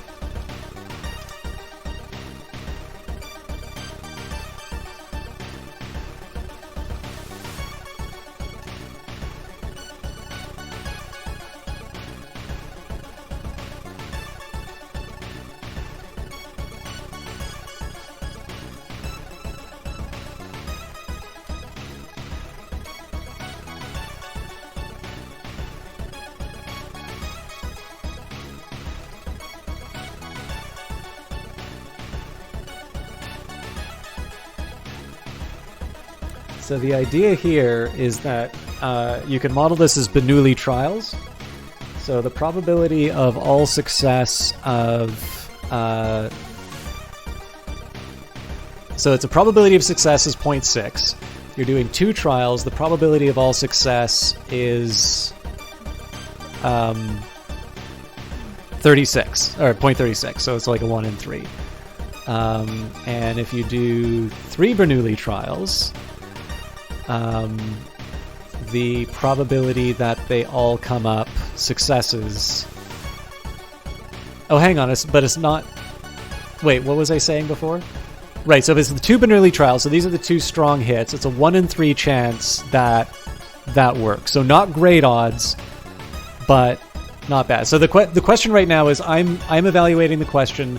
What is the way that I not take damage in this? I mean, I might be able to run, but that's boring. So we're not gonna try that. I'm like near certain that we're gonna be able to survive this encounter, whether or not it's whether or not it's worth it is the other question. But we're running with this choice for now. So the 2 heavy attacks basically say there's a 1 in 3 chance that I take this guy out and don't take any damage. If, on the other hand, I say it's like, okay, I want to be... So, like, basically what I'm trying to get at here... All right.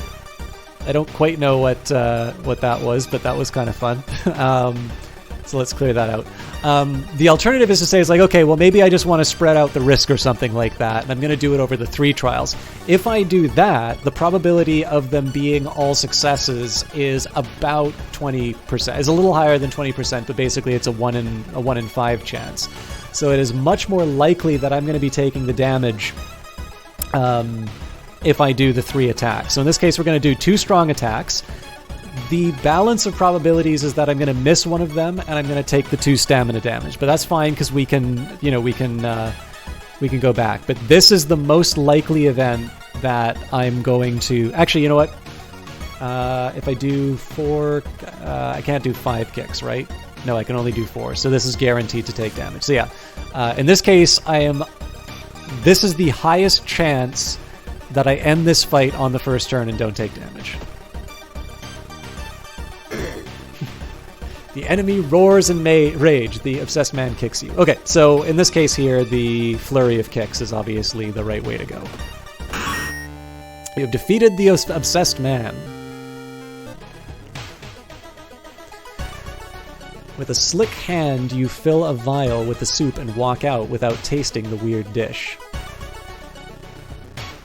Oh, and I can't do anything else but investigate the lab. Alright, this is going to get really exciting.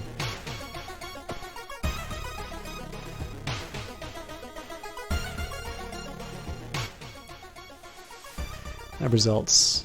With the pulling of some delicate strings, you get the ramen into a lab. While handing over the gathered material, you hesitate. What should you send to the laboratory? Just the vial of the ramen soup or blank? Partial lab results. A mere day later, your friend rings your door. Her face is pale, and in a shaky hand, she holds an analysis sheet. You usher her in and bolt the door. You feel ill looking at the charts. While they couldn't identify some of the particles, they did discover a highly addictive drug in the broth. The ramen restaurant must be closed immediately. A week later, the police and an official stand where the ramen restaurant used to be. A week later, police and an official stand where the ramen restaurant used to be. Nothing remains but a gap in the street and aimless, confused customers. You'd like to believe that was the end of it, but snippets in newspapers from other cities unsettle you. Brief articles about an exciting new ramen restaurant opening and its mysterious owner keep showing up. You can no longer eat noodles without feeling ill. Rotten report of rancid ramen, ending B. Rewards for solving this mystery. Knowledge is key, plus 30 experience. There's still hope, minus 3 doom, and 1 day passes. Now, it's actually kind of interesting to note. So in this case here, the net amount of time that it took us to solve this mystery was 20 doom. So because there are 5 mysteries at our current rate, we are going to fail. But let's see what we can do to recover things. I should also get some experience. I'm curious if I get more stamina for leveling up. So you've got enough experience to level up. All right. If you've advanced to the next experience level, choose 1 perk and 1 stat upgrade. So I can boost my strength, dexterity, perception, knowledge, charisma, or luck.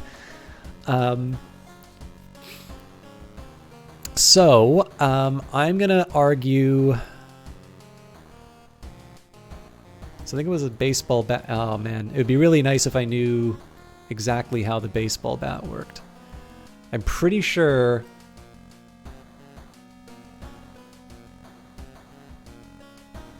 this is a strength one. So even though my strength is already pretty high, like knowledge would be helping me get past the the issues that I've been running into with the skill checks. But I think strength will help me a little bit more with my baseball bat. So we'll boost that. Stamina is pretty much the obvious. Oh, whoa, whoa, whoa, whoa. Ah, okay. As much as I hate to do it, I do need to go for the stamina. Otherwise, I'm going to spend too much time at home. Resting will make the Doom counter go up. So, okay. So perks. We've got running shoes, smaller Doom penalty for running from combat, leadership, +1 charisma, natural ability to guide others, or hot bath, improved resting at home.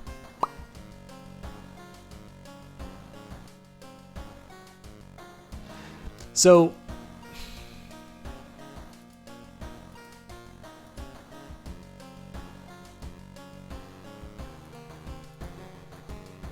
here's how I'm thinking about this. I know myself, and I'm almost certainly not going to be taking advantage of the running shoes except in an absolute emergency.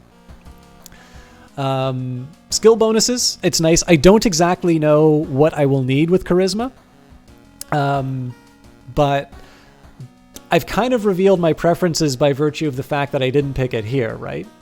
So here's my argument for hot bath. It's like, yes, I want to avoid resting at home because that makes the Doom counter go up. But if I get more recovery when I rest at home, that means that the total number of rests I'm going to have will be lower. And so it was basically a toss-up between leadership and hot bath, and I'm going to go for hot bath. All right. And it is a strength-based weapon, so.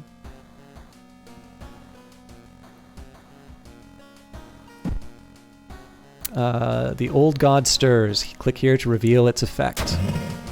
Winds of Plague. A weird epidemic keeps staff at the hospital busy. Skipping the line will cost you more. I didn't realize I could skip the line.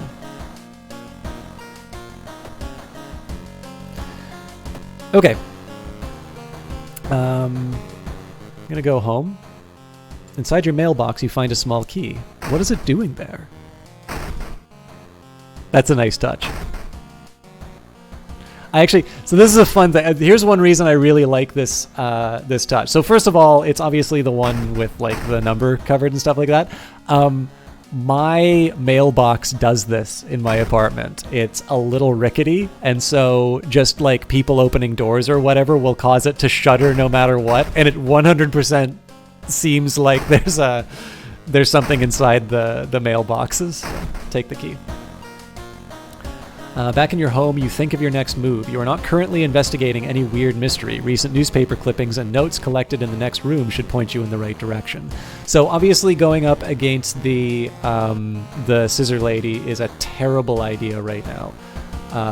So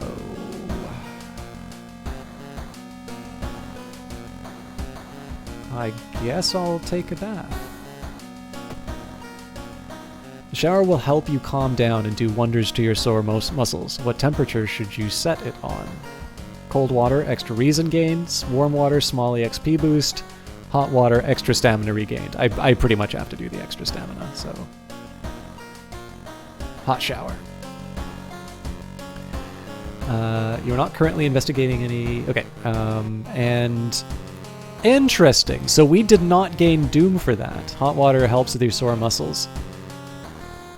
You've already taken a bath. Okay. We'll change clothes. You stand before a mirror wondering what outfit...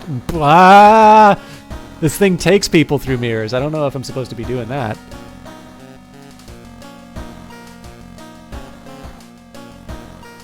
Looking good. That's a nice movie poster. Okay, captain, teacher's pet, gym clothes... Skalin?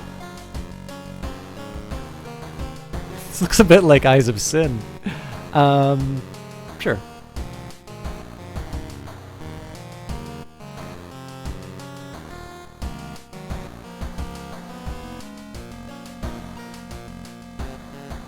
Take a peep through the peephole. You don't see anything weird.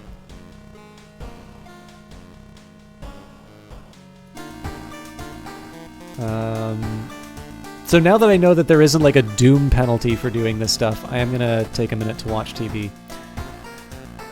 By the way, I actually really like this touch too. So one of the things that I can say is, oh, neat. Okay, so the key in the mailbox is you solving mysteries. I wasn't clear on that.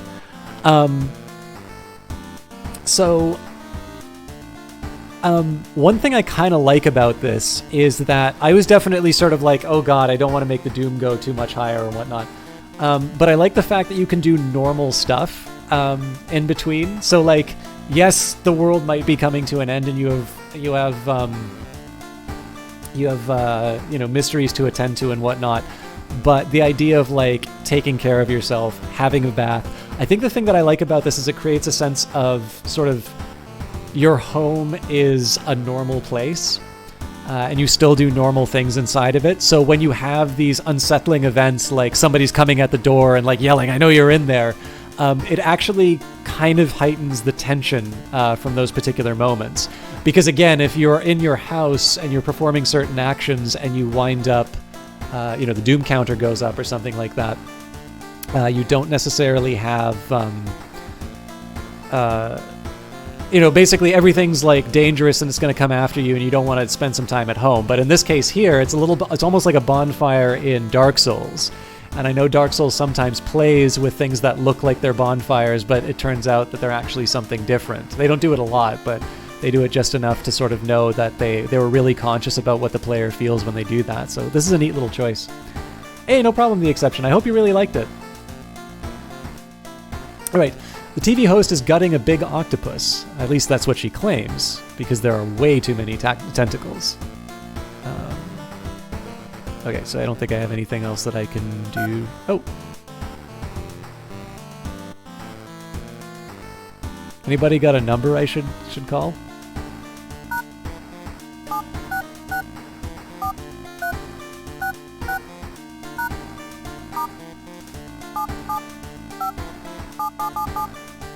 Number 9, number 9, number 9, number 9, number 9, number 9, number 9. Johnny's gonna kill me if I keep doing that. All right.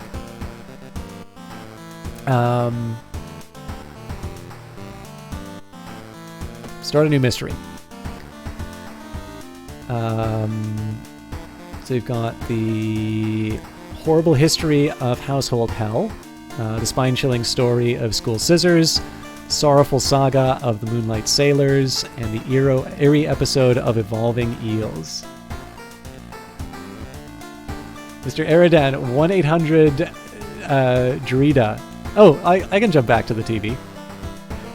I just saw that. Thank you. I'm not sure. I don't know what the reference is, but I'll go for it.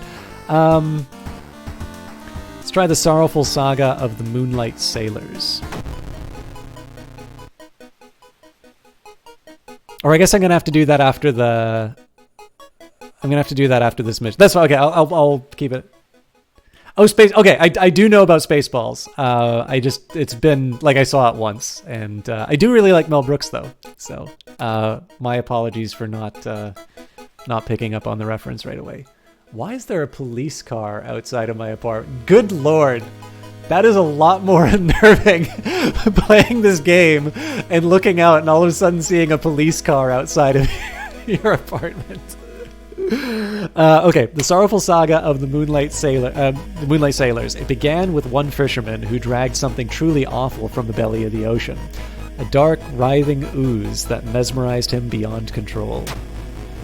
He hid himself away for a week adoring it, not to be seen until one moonlit night when a young girl spotted his boat drifting away, a single lantern swinging at the helm, and the captivated fisherman singing eerily to his catch. Oh, we're dealing with a siren. He hid himself, wait, so we've already, that's the same dialogue again. He hid himself away for a week adoring it, not to be seen until one moonlight night when a young girl spotted his boat drifting away, a single lantern swinging at the helm, and the captivated fisherman singing eerily to his catch. To advance this mystery, investigate the circled location. As you progress, the location and the rules may change. Okay, so I understand this a little bit better. I am supposed to be investigating downtown. That's probably... Yeah, actually, so the amount of doom that we gain may not be as bad as it seems. So, by the way, again, I'll say I really like the aesthetic. The art style was really good, and obviously it introduced me to the manga artist. Again, I've never read manga, but I will start because of that guy. But the music's actually very strong too. So you start your investigation hoping to overhear some rumors at the fish market.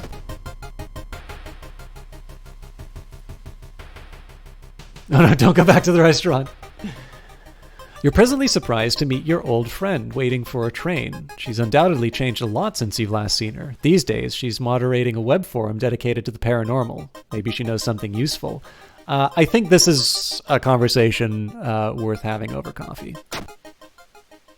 In between conspiracy theories and Bigfoot sightings, you hear a worrying rumor about an old god slowly awakening to rule the earth once again.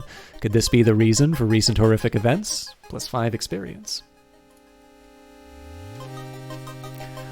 Although you braved the stench for hours, you gleaned nothing besides the fact that the fisherman had a wife. Perhaps you should pay her a visit. So in this case, the game's telling me that I need to keep investigating downtown. That makes sense. Oh, this guy looks so sad. Investigate the building.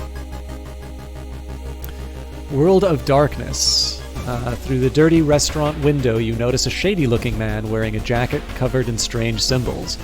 He stops in front of a house, visibly nervous. Before he enters the house, he turns around as if he's checking for any unwanted followers. What could it mean?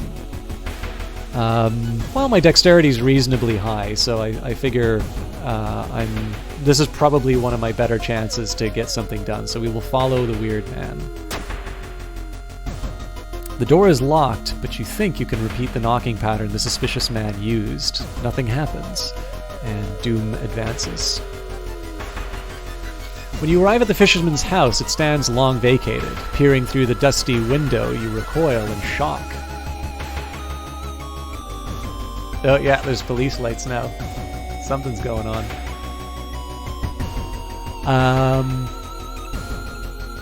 To the mansion.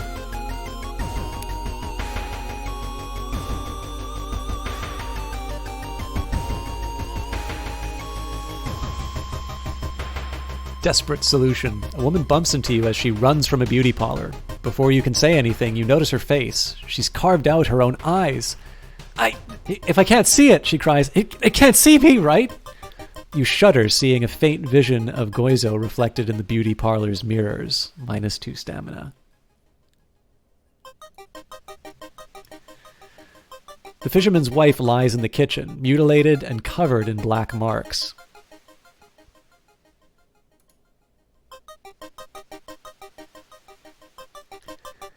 The whole building Pillar of Doom. The whole building begins to shake as you enter the room. Suddenly, a stone pillar bursts through the floor where you stood just seconds ago. Noticing the arcane symbols painted on the stone, you take a step closer. So we can touch the stones, retreat from the room, study the symbols. My knowledge is definitely not strong enough to...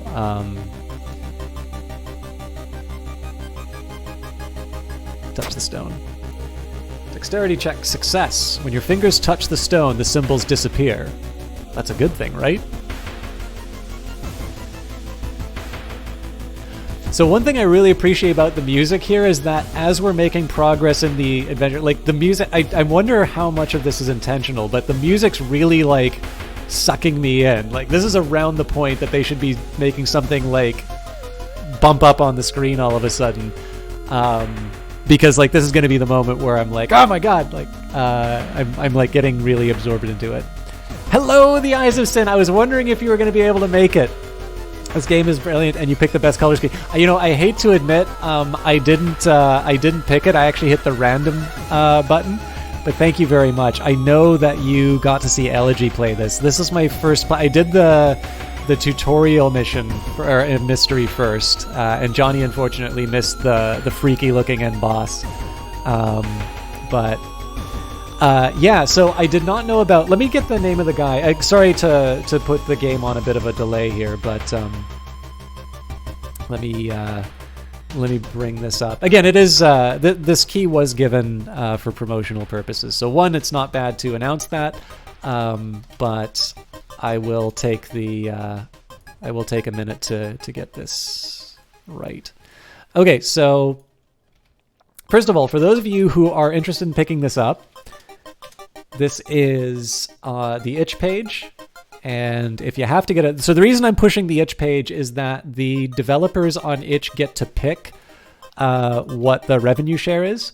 If you have to have it on Steam, I completely understand. There's the Steam link there. But the reason I'm going to the Steam page is Junji Ito. So I didn't know about this guy. Like, again, Eyes of Sin is a much bigger fan of manga. I've never read it.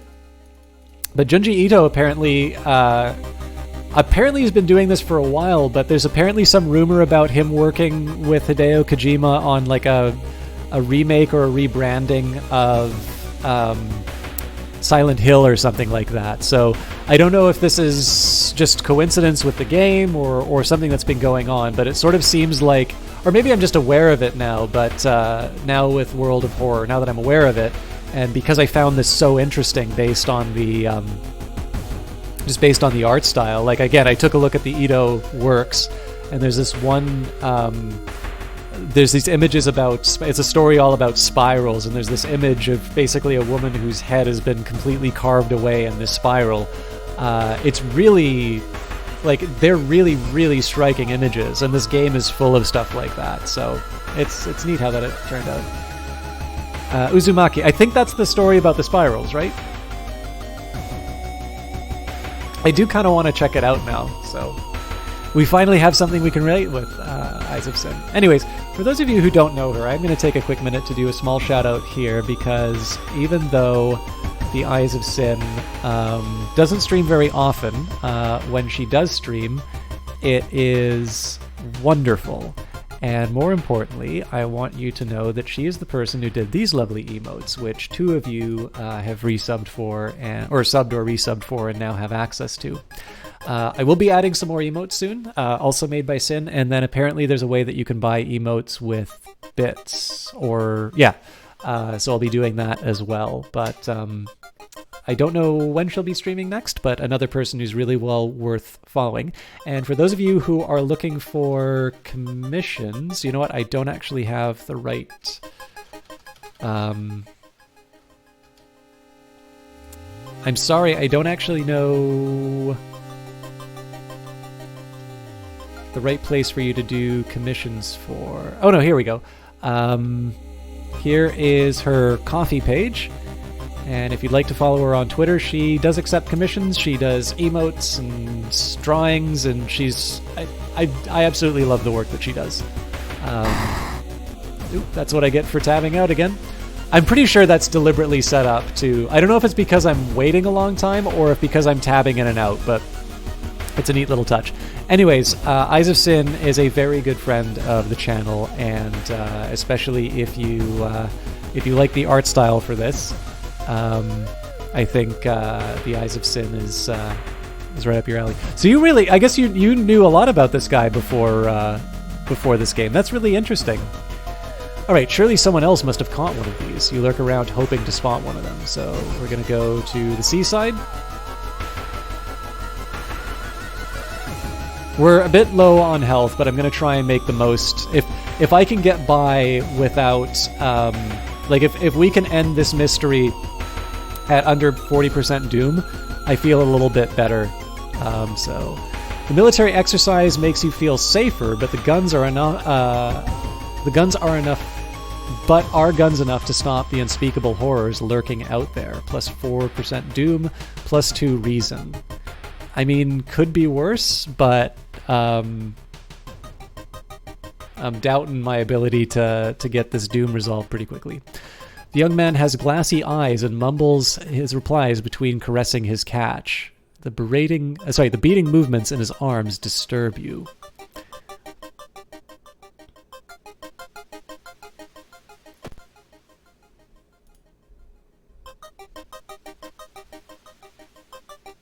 Oh, this is a lot like that Uzumaki. This is very similar to the image I was thinking of. So, Your reflection twists and shimmers when you are not looking at it directly. Goizo is getting closer. Curse. So I'm traumatized, minus 10% max reason, and on top of my blood loss. This is definitely neat. Like, your character's really getting ripped apart over the course of the investigation. After a slow interrogation, the young man manages to stutter out something about an organized fishing trip. So we'll continue to investigate the seaside.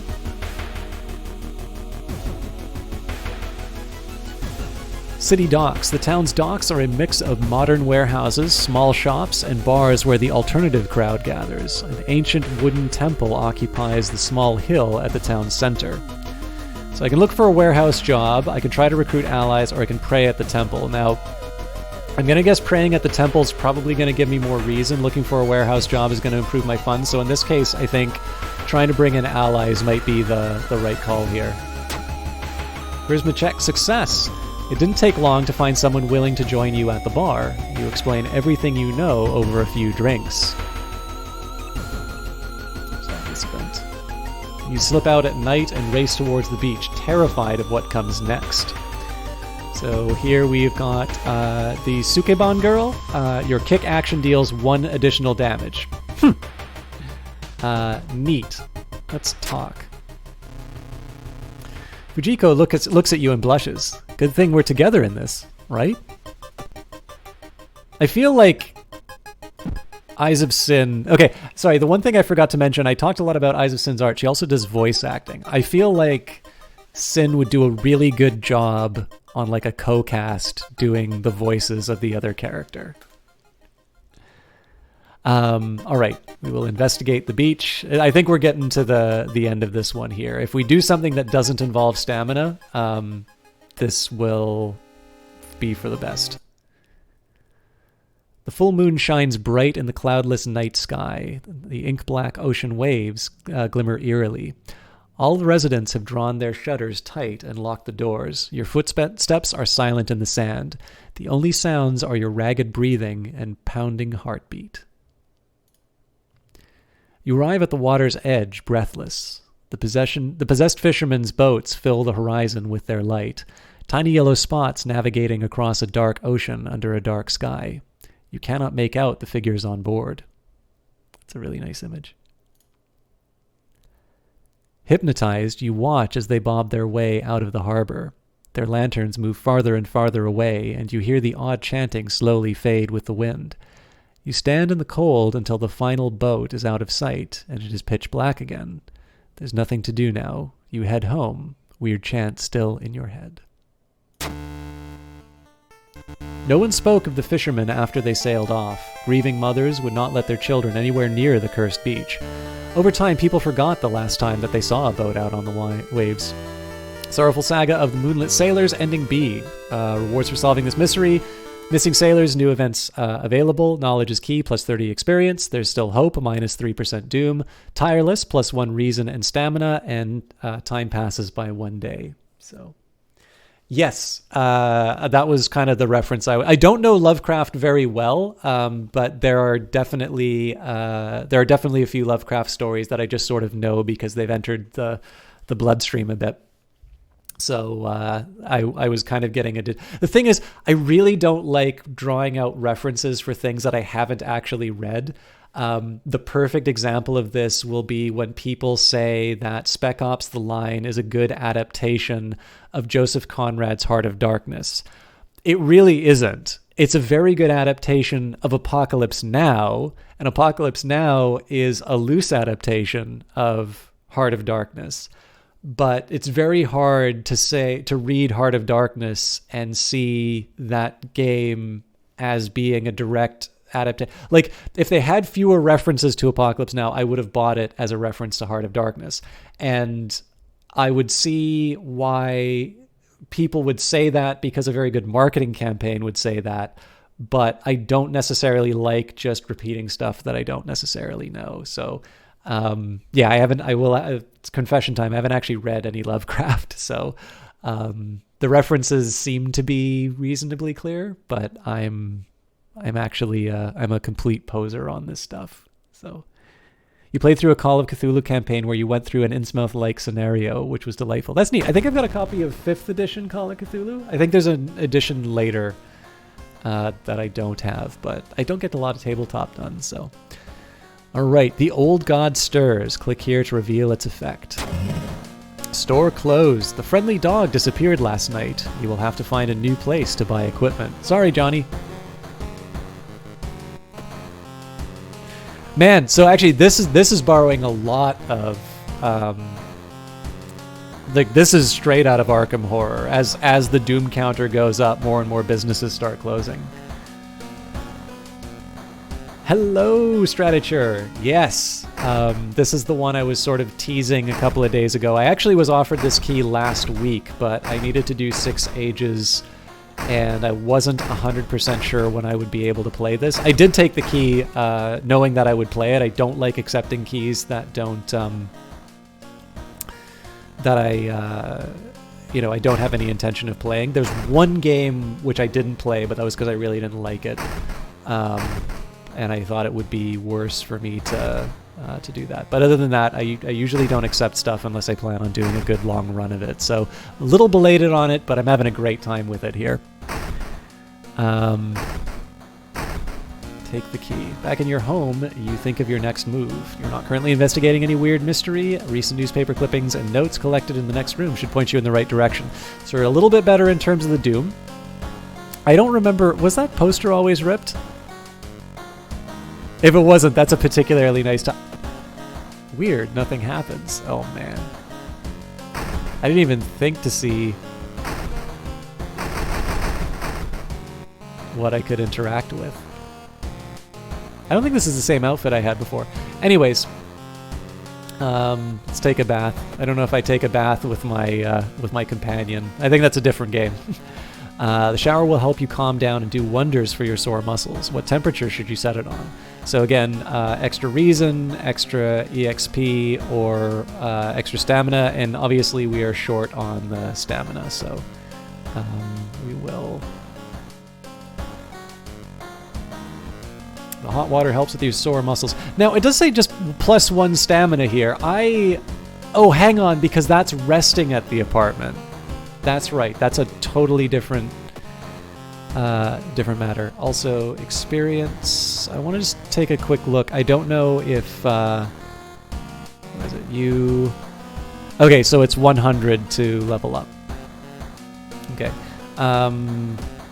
Go for a new outfit.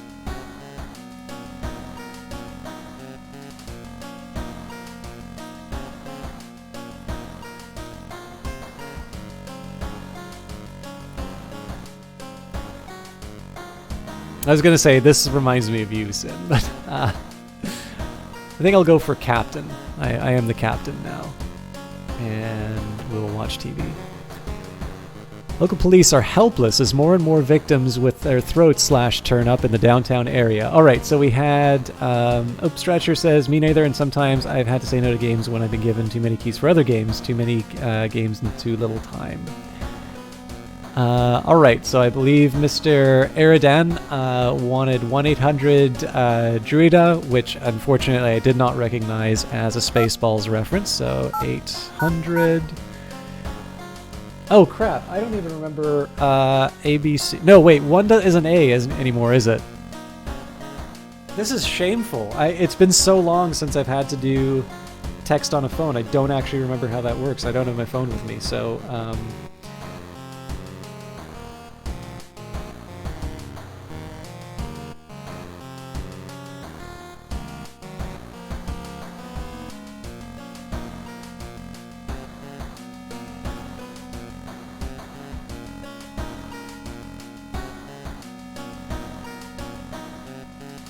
Oh, they're not actually going to do it for me?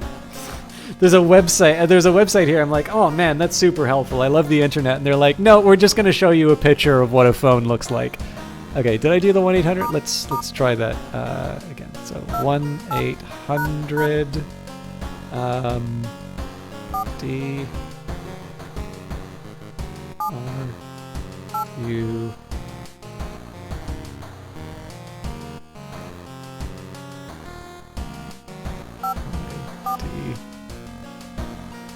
CIA. Pound, pound, pound, pound, pound, pound, pound, pound, pound, pound. All right. Obvious, it's early access. I fully expect them to have implemented the, the ability to call old movie references. Oh, sorry, there it is. I was busy moving up to your previous message.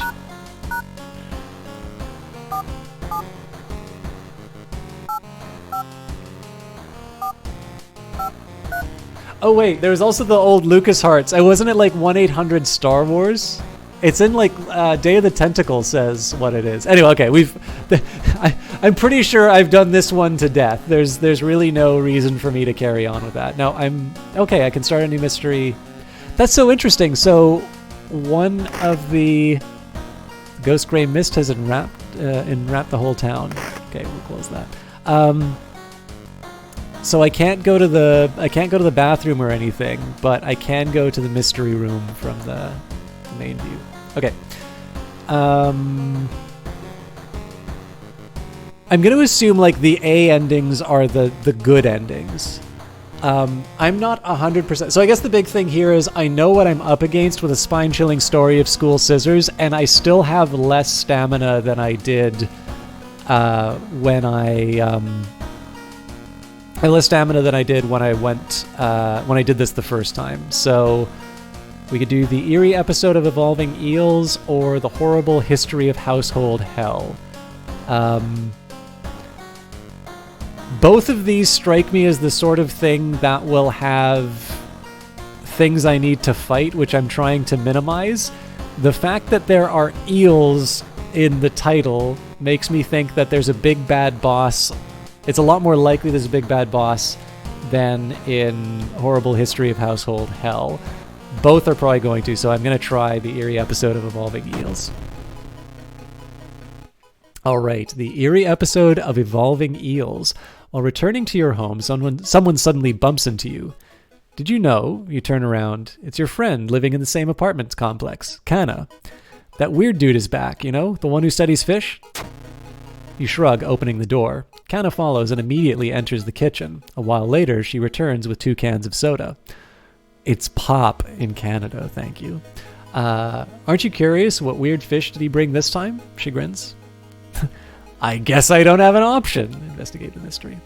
To advance this mystery, investigate the circled location. As you progress, the location and rules may change. So one of the things I've become a little bit more aware of interesting. So we've got a new quest now. So I have to go to the seaside twice to complete this quest. I'm inclined to try that. And the question is, do I want to try that right now, or do I want to... Yeah, we'll go for it. What was I going to say earlier? So the scissors story, we got the A ending. These other ones, we didn't have any other option for any other conclusion. So I think if you just mainline the quest, you don't allow yourself the alternative. The other thing it says, though, is that there are new events that pop up when you play the like when you solve the mystery. So it might be that you get the other endings by like playing through them multiple times. I'm not 100% sure yet, but we'll see. Kana, I saw the creepy neighbor carrying some jars inside his apartment. I wonder, what weird fish do you find this time? Will you check it out? You'll surely recognize me if I try to do this myself. Please? Alright, so first we're going to do is check out the seaside twice. This will make the doom counter go up, but we're 10% lower than where I was before, so I can sort of afford it. Crabs are feasting on a bloated corpse carried to the beach by waves. Search the body. Oof. Dexterity check failure. Reaching for the body, you're attacked by several crabs that don't want to share their meal. Okay, I didn't really want to be losing the stamina. So, once more. Walking on the beach, you discover a giant charred pit. As you wonder what was burned here and why, you hear a crackling sound getting louder and everything around you is getting hotter. Nice. Burning Man. 1 stamina damage, but he is quite tough. So Fujiko gives me an additional damage. Sorry to do this to you guys, but I am gonna have to recalculate my my expected damage. And Friendly Neighbor, -1 damage received during combat. So interesting. So apparently this guy can't damage me at all. While I'm doing this though, incorporeal entity. This attack can't hurt a ghost enemy. Fascinating. I wonder if this is specifically designed.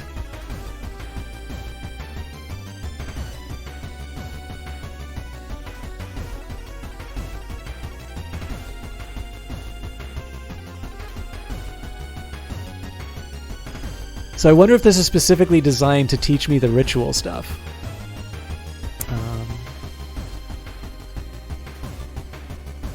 Sever their ties to our world. Deals 3 damage to the... I absolutely love this idea. Like, normally the idea of, like, getting rid of the ghost is something a lot more dramatic.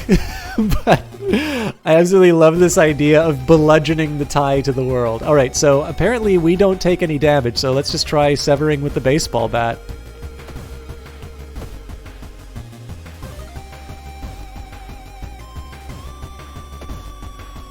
Although, with that in mind, Peta Ritual, most combat rituals are a combination of 5 bows and claps. Even if you don't get it right, you'll be provided with a hint. So...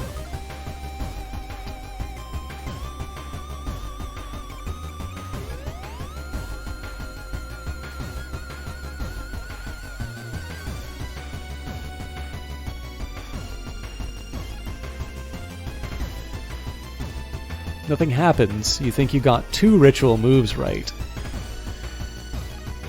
Okay. Only makes sense to do 5, otherwise it confuses things.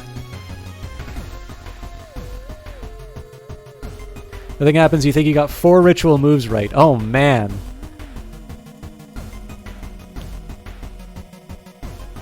Wait a minute.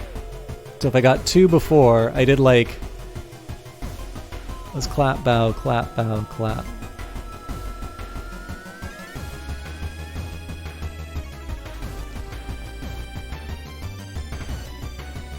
No.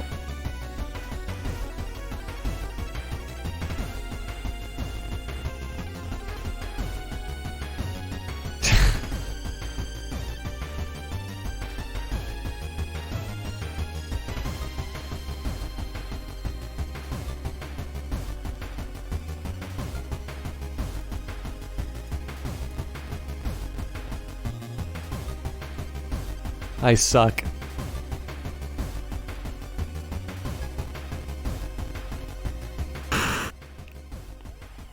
The Burning Man thrashes around you. Successfully banished the ghost. Plus 5 XP. New achievement unlocked. You've defeated the Burning Man. Plus 7 XP. So I guess I get a little bit more XP for doing the ritual. That strikes me as an extremely costly way to fight something incorporeal. Because if you have 2 choices over 5 positions, like that's a pretty tall order to get that right. If you guys don't mind, I know this is a terrible thing to do because it like completely kills the mood. I just need to go to the bathroom really quick. This game is really making me soil myself. So I'll be back in a quick second. Please enjoy whatever jumps they have for me staying on the main menu. I will be back in like seconds.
All right, really sorry about the wait there. Let's now see the consequences of my action. Wait, what's that? Corpse dust. You may be going crazy, but you swear that something is watching you from the sea. So I've started... I am not 100% mad about the reason, the loss of reason. Like it's a resource that I can afford to lose, but I'm now at the point where I kind of want to be keeping an eye on that. So to advance this mystery, okay, we've already got that. So the corpse dust, occult use plus 20 experience, minus 2 luck. All right. So if I had the one that would let me throw away 2 items, I'd take out the corpse dust. Like I just feel like getting 20 experience, or like losing a stat for 2. I'm not quite sure how that trade-off makes it worthwhile. Anyways, let's go back to the apartments. And again, thank you for your patience with me.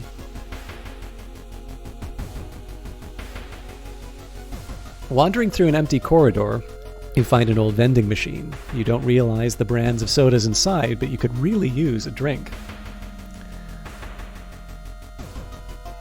Buy the cheap one. Dexterity check failure. You buy a can of off-brand soda. And when you reach for it, something inside the machine catches your hand. You have to jerk it out, injuring yourself. Broken jaw. You can't cast any spells. So a trip to the hospital might be in order. Dude's working to school, right? We could break into his office. What do you mean we shouldn't?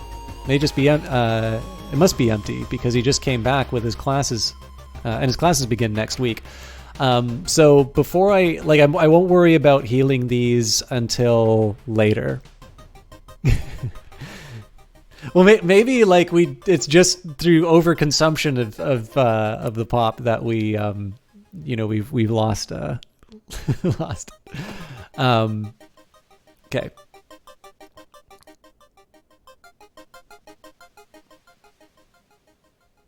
Neat.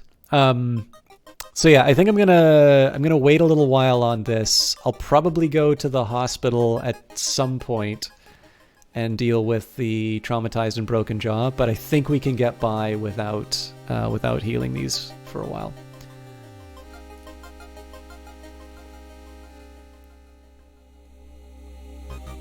Oh man, that's a good one. Anatomy class. You hear a faint sound while walking outside the biology classroom. Inside is an old anatomy model, its heart beating. The sight almost makes you sick. Neighbor's office at school was empty. You did find a few jars, all filled with a weird eel-like fish. Despite your protests, Kana decides to take one jar home. Have you ever seen an eel like this? It's so freaky. Don't you have a feeling it's watching us? How she can sip her soda so calmly, staring at this creepy creature. So there's an open question whether or not I want to try...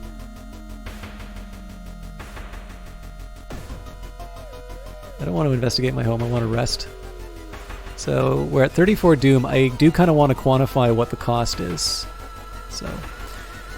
It certainly feels good to be back home. You take a long, hot shower. You sit on the couch and read your favorite book. +3 stamina and reason. Time flies by so fast you prepare yourself to leave and continue your long investigation. +6 doom. Okay, so I really don't want to be doing that too often, but it's good to know that I get +3 on each now.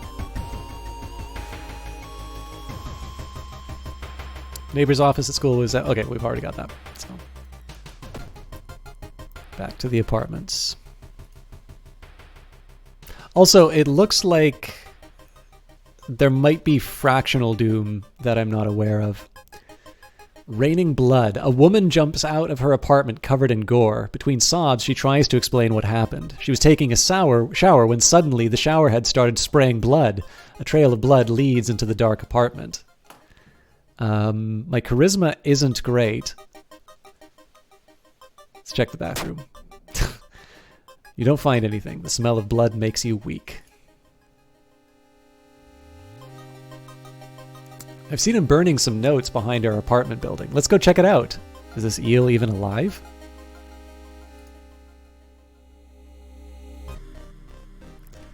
Not wanting to wait for an elevator, you decide to take the rarely used stairs. You suddenly trip, but grab the railing in the last second. When you get up to inspect what caused you to trip, you freeze in terror. It is slowly standing up. Twisted corpse. So this does damage to my reason. This is going to be an interesting one. And, oh, it's incorporeal. So, I can run for 5 doom.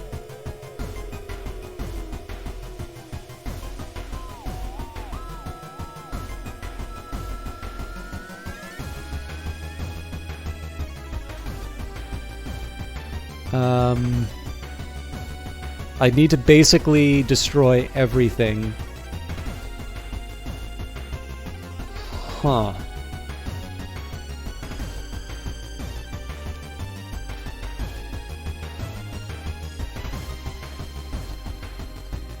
Okay, let me think a little bit about how to handle the ritual.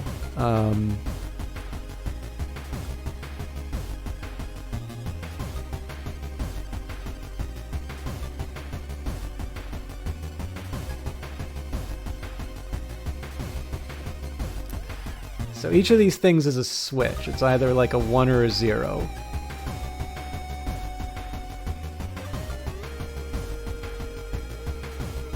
It's got one of 2 possible states. And it won't tell me which ones are correct, but it will tell me how many are correct.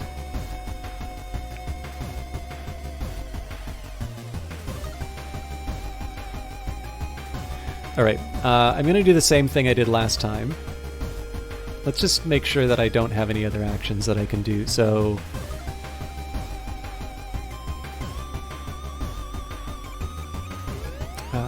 I have 50 left over.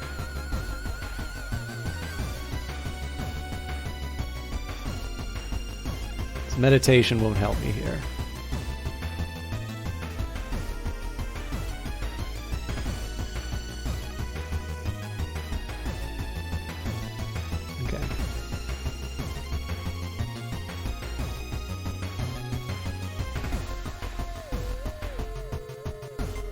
Oh, here's an interesting idea.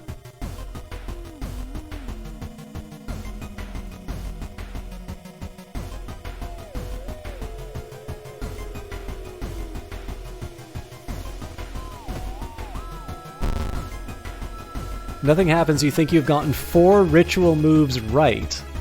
That doesn't make any sense.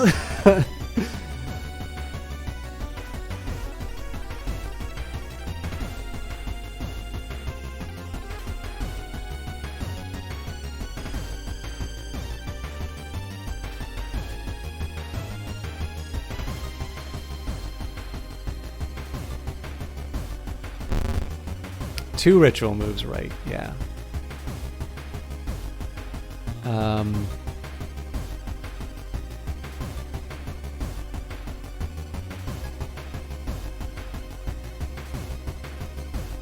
Wait, I think I just did that.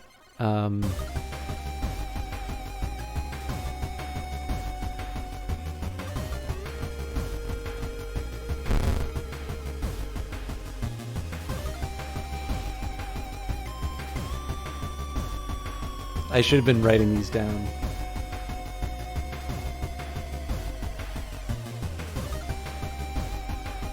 We're gonna take too much damage doing this. Oh, okay, well I can shut up. The twisted corpse coils around you suffocating. You manage to shake him off, gasping for air. You have successfully banished the ghost, and you've defeated the twisted corpse, and I believe we get a new level. Kana was right. Someone tried to burn some papers. They must have been in a hurry because some of the papers look salvageable. You both return to your apartment to try to decipher the notes. It's so weird. Your neighbor really was into eels, it seems. Nope. I guess I need to get the level right away before I can read the rest of the tutorial. You advance to the next experience level, choose 1 perk and 1 stat upgrade. Okay, so I've got running shoes, quick thinking, bonus dexterity, there's always a way out of seemingly hopeless situations, and fast swimmer, faster offensive actions. I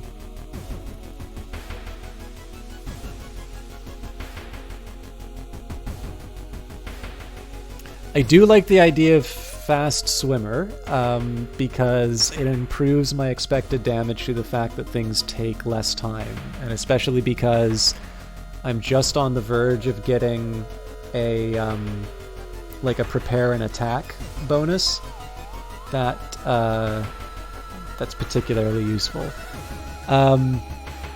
Now I'm actually at the point now where it's both my stamina and my reason are in a tough spot. So I think I'm still going to prioritize stamina because I know that we're going to be going up against the Scissor Lady in a little bit. But I feel a little bit of trepidation doing this. All right. So we had items, burnt notes. Legend from the Prefecture Eels tell of a small village of robbers who would kill all visitors and dump their corpses into a lake full of eels. Okay. We'll continue on with the apartment. I'm not quite right. Well,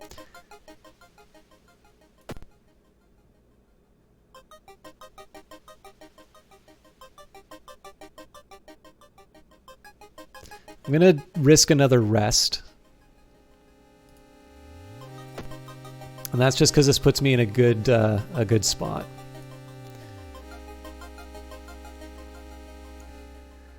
Unfinished painting. While looking around the ransacked room of your recently deceased friend, you discover a half-finished painting of a woman, her skin a ghastly pale yellow color. The scene is disturbing. You struggle to look at it. Fail the charisma check. Intimidated by the unsettling painting, you are haunted by nightmares. There must be something more we can learn. I'll try to break into his apartment tomorrow morning. I wonder what he's hiding in there. You shrug non-committally. You just wish that you could throw this damn jar into the trash. I don't have much else to do. If I was going to go to the hospital, I probably shouldn't have gone for a rest, so I think I'm going to continue on the adventure, and we'll see where we're sitting after we complete it. So back to the seaside. This is actually interesting, though. It looks like if we had followed the quest normally, we would have wound up at the seaside as well. So maybe next time it tells me to go to a location, I'll maybe go once, and then we'll see if the story winds up letting us go somewhere else. Okay. Suddenly, the air around you begins to whirl. A supernatural wave of freezing wind is approaching. So I don't have Arcane Grasp, so we're just going to brace ourselves. A blizzard chills you to the bone and disappears as quickly as it began. Thinking about how stupid it is of Kana to try and break into your neighbor's apartment, you go to sleep. You spend the entire day waiting for Kana. Where the hell is she? Good night, Mr. Chalk. Have a wonderful rest of your stream. The game seems really cool. You love Lovecraftian supernatural horror stuff. Well, thank you very much, Casual Nothing. It was great having you in here. Happy birthday again. And I don't like making too many promises along these lines. But I think it is a very good chance that I will do this on Friday as well. I'll definitely do this game. As I said before, I don't like accepting stuff and just like playing it once and I'm like, oh yeah, your hard work, yeah, that merits a couple of hours on a stream. Thanks for the free game. But the only question is when. So I'm juggling this in 6 ages in terms of stuff that I wanna cover. But again, as always, I'll announce on Twitter what we're playing. But I feel like we can probably sneak in another one of these on Friday. All right, let's travel to school. Now we're going to be more susceptible to damage because we don't have Kana in the party. So you enter the school bathroom to wash your face with cold water. A sudden noise behind you stops you in your tracks. One of the stall doors has opened on its own.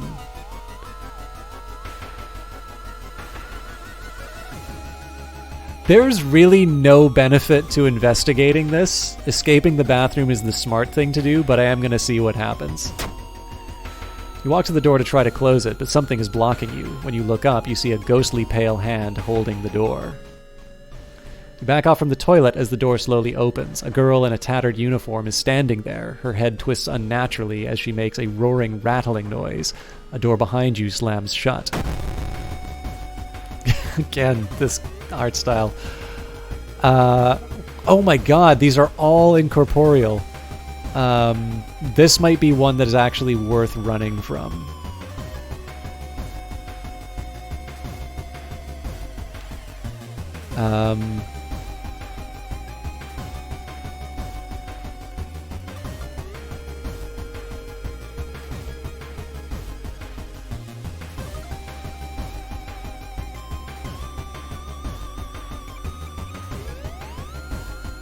It's gonna be like 6 turns of this, which means half my reason is gone, so... Okay, I'm gonna be a lot more diligent in seeing what we get here, so... 4 ritual moves right, okay.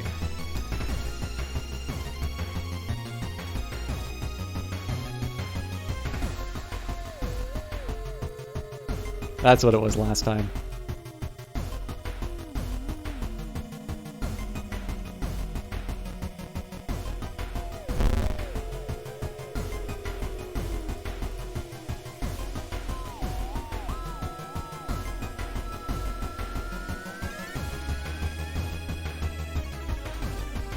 So I'm really bad at remembering this stuff, so...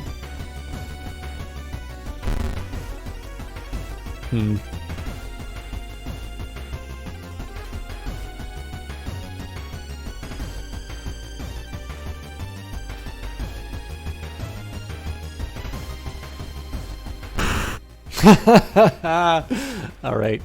Really, I should probably be... I should just pick one and carry on the pattern, but... Defeated the toilet ghost. So that's all right. I mean, if you think about it, we still are ahead in terms of our reason. But yeah, the ritual mechanic is definitely a tricky one. Wait, what's that? More corpse dust.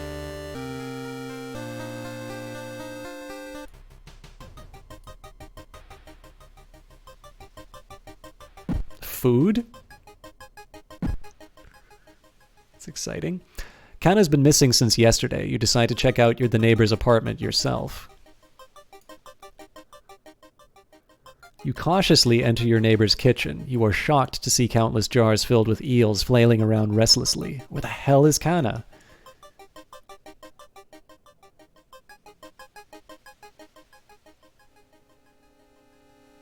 Check the bathroom.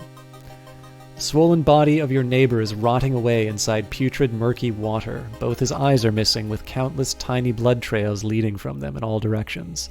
-1 reason, -1 stamina. Check the bedroom. I found the neighbor, but when his eye bursted, I slipped on the blood and lost consciousness. I'm afraid there's something in my own eye now, too.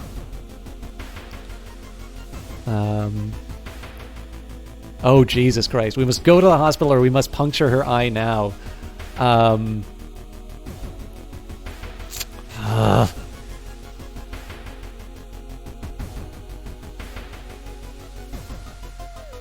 See, this is where I really struggle.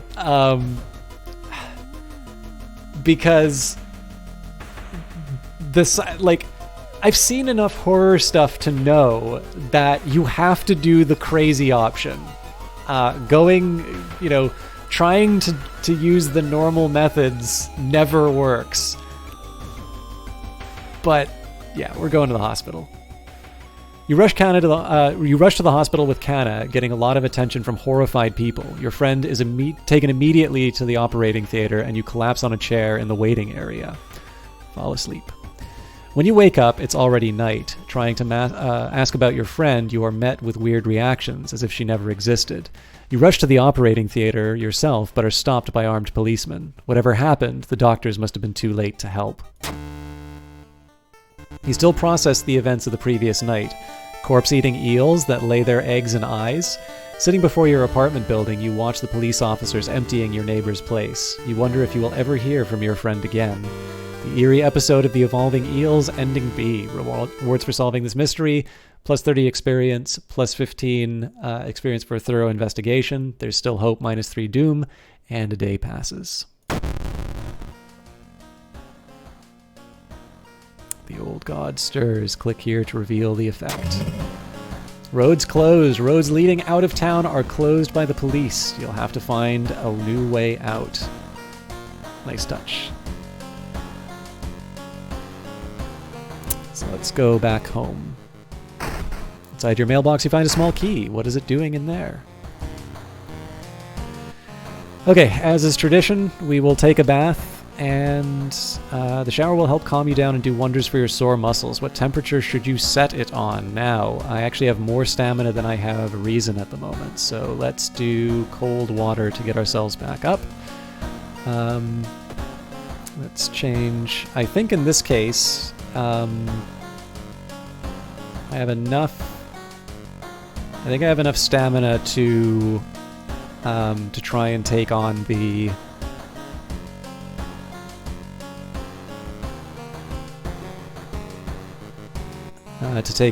scissor monster. So Johnny, if you're still around, you get a chance to see what we were up against.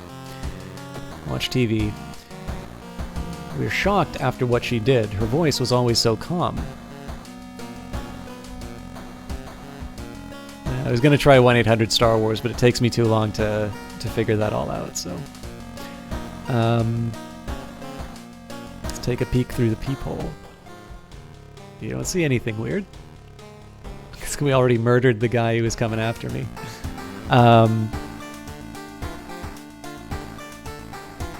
Alright, let's go back to another mystery, and in this case we'll do the spine-chilling story of school scissors. Another boy from your school has disappeared. Rumor has it a terrible woman has returned from the grave, a woman with the widest smile and the sharpest scissors. You knew your friend was up to something when he left you his notebook full of cryptic clues. I can send her back to where she belongs, he claimed. After he disappeared too, you decided to study the notebook for clues. It details a ritual that can stop the wicked woman once and for all. What's the worst that could happen? Your missing friend has left you a notebook. If the rumors are true, to stop the tall woman with scissors, you'll need to perform a ritual to force her material form to appear in our dimension. Accomplishing this feature requires first the drawing of an eldritch signal, and then the lighting of holy candles. You can only hope that your friend has left them somewhere in the school. Now, actually, one thing that's kind of interesting here is that I don't seem to have the town as an option now. So if I wanted to heal myself or anything along those lines, I don't believe that is an option now. So let's check out the storage and see the friend's diary. Oh, I don't have enough room for an item. Well, I've got more than one corpse dust. Actually, let's just sell that.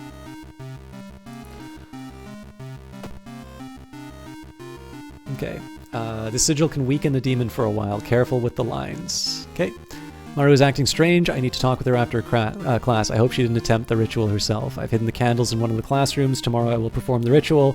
A strange tall woman has begun following me all day. I must hurry up. So I read that in the wrong order, but I hope they're okay. Alright, so I'm going to do something I didn't do before. I'm going to check out the school lockers. This might have consequences, but actually also for storage. I'm gonna put this... Oh, can I put this away?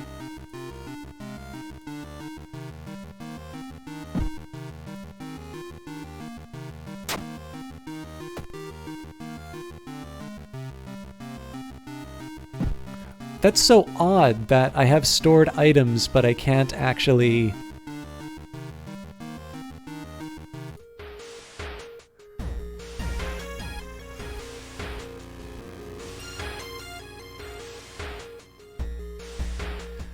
I hope it doesn't do that thing where you wind up,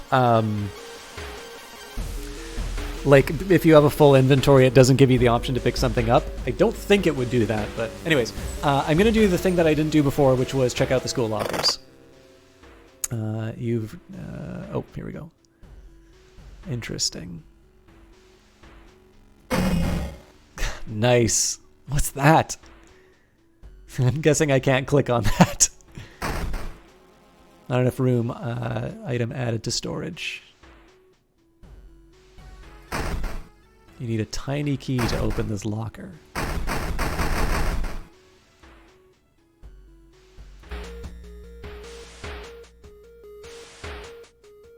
Okay, so we will explore the school. You carefully enter the biology classroom. The room seemed empty at first until you switch the lights on. You gasp in horror. Lying in a pool of blood is one of the teachers with a fruit knife in their hand. There's a jar of formaldehyde on the nearest table. Mesmerized by the spiral pattern on the sea creature's skin, you step over the dead body and come closer. And then the voices start. Alright, so we've got the Forgotten Specimen, which does reason damage. It's pretty tough in terms of health. Now, if memory serves, Fujiko gives me 1 additional damage for my kick. So again, I'm sorry to do this. I'm fascinated if I can get away with doing another ritual, but I don't think it's worth risking. I think we've got what we need to kind of to whack stuff. So in this case, we've got a couple of changes. So I am going to recalculate my expected damage. What I'm going to do is I'm just going to write this all out now. So a kick, 3 damage, 42.8. Actually, it's just better if I clear it out here. So.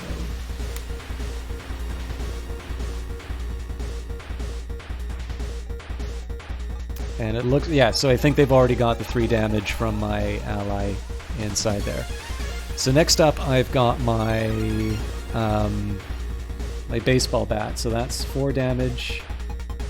Sorry, I didn't take a look at the chance.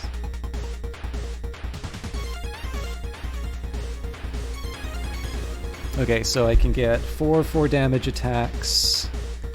Takes 51. So it's actually not that big of a difference. So 3 of those, it's got a 90% chance to hit, so the expected damage is almost certainly higher. And then with the strong attack, we got 6 damage, 81,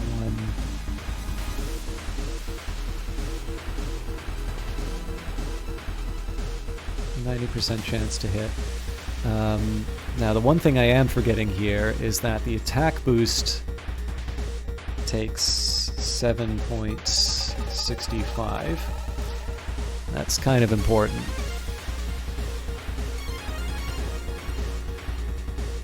Okay, so I get...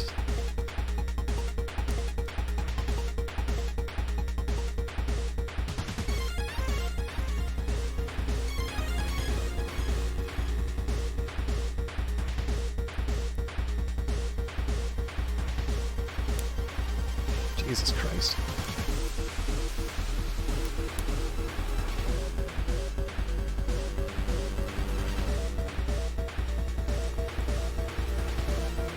So it's not. I'm not so much just calculating it for this one here. I'm just trying to get a bit of an idea in terms of what I'm working with. So then I've got my strong attacks, and I get like 3, but I'm probably only going to need the 2. Okay. So the way that I wind up calculating this one, so for 3 of the attacks, they have got, for 3 of the attacks, it's a 2.7 expected, no, hang on, is it? Yeah, it's 2.7 if it's 90% chance. 8.1, and then I add to that the 80% chance because I can't boost every single one of them. So that one's a 2.4. So the total expected damage on 1 turn of this would be 10.5.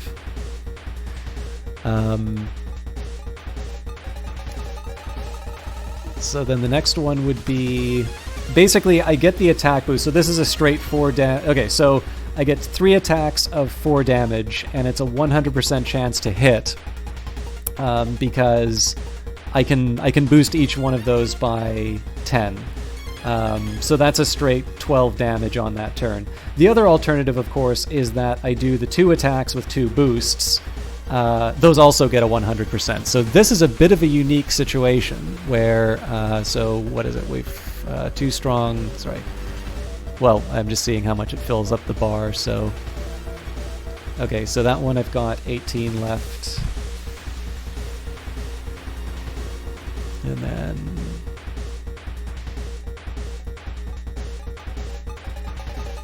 17. So technically, okay, so I get like a very minor time saving, which does not help me at all. So.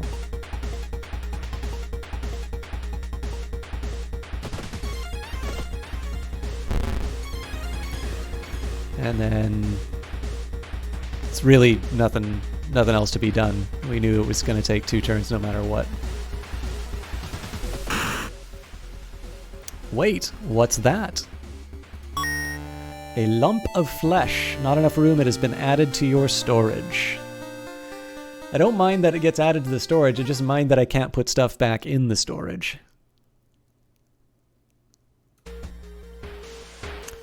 You feel like something horrible is happening within the school. You must hurry and find those items.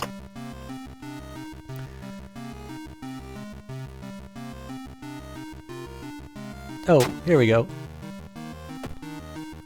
So lump of flesh, use +5 stamina. I don't know what my maximum stamina is. I feel like this is the sort of thing that should be on my character sheet.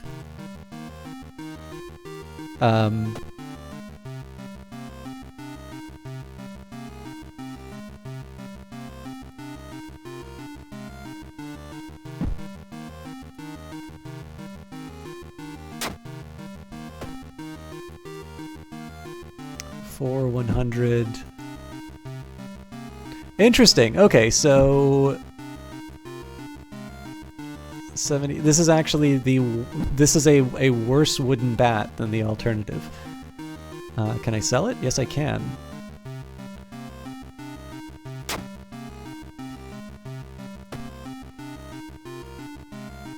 I'm gonna hang on to the. Oh, hang on. Bert notes.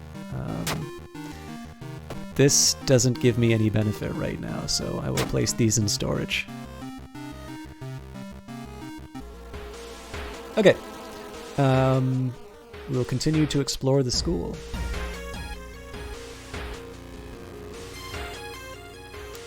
This door shouldn't be there. It shouldn't lead anywhere. More importantly, it shouldn't pull you in. Resist. Force yourself to leave the mysterious door behind. -2 stamina. You have found an additional page from your friend's diary. It seems that the blessed chalk was left in the pool. You must hurry and find it.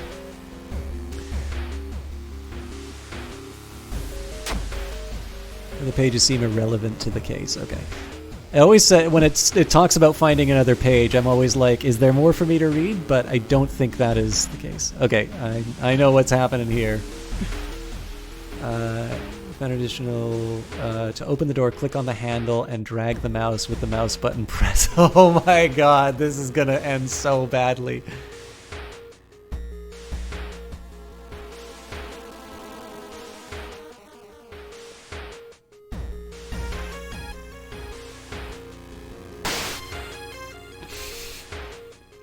You shouldn't risk that again. That's a really neat touch.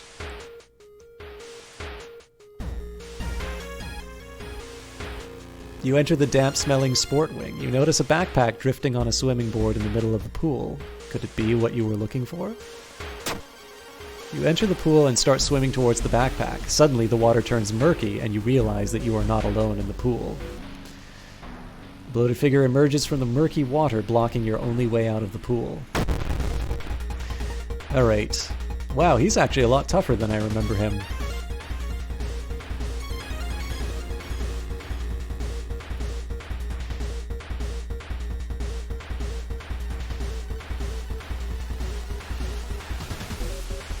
So yeah, it seems like I don't have any other options to protect myself here, but I know that I'm going to be able to take him out in 2 turns.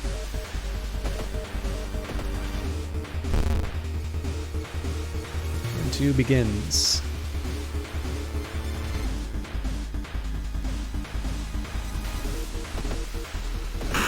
So we're definitely a bit weaker than I think I should have been against the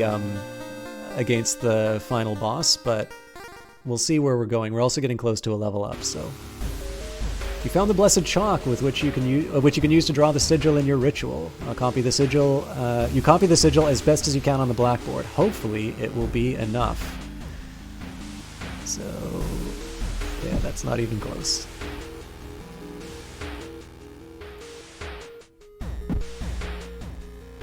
So I'm pretty sure that's it. I just want to double check that there aren't any other... Yeah. Hey, Lady Dow! Great to see you again. For those of you who don't know Lady Dow, she's had a bit of a hiatus, but I did sneak a peek at her playing some Diablo 2 not too long ago. It's great to see you. All right. But yes, we've had a couple. This is the second time I'm doing the story, so the Blessed Chalk has been mentioned a couple of times. All right, let's explore the school.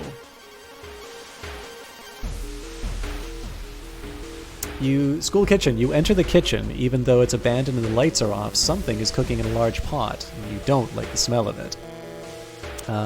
Let's look for a first aid kit. You can't find the first aid kit anywhere. Could it have been moved somewhere else? The sound of scissors is getting closer. You must hurry.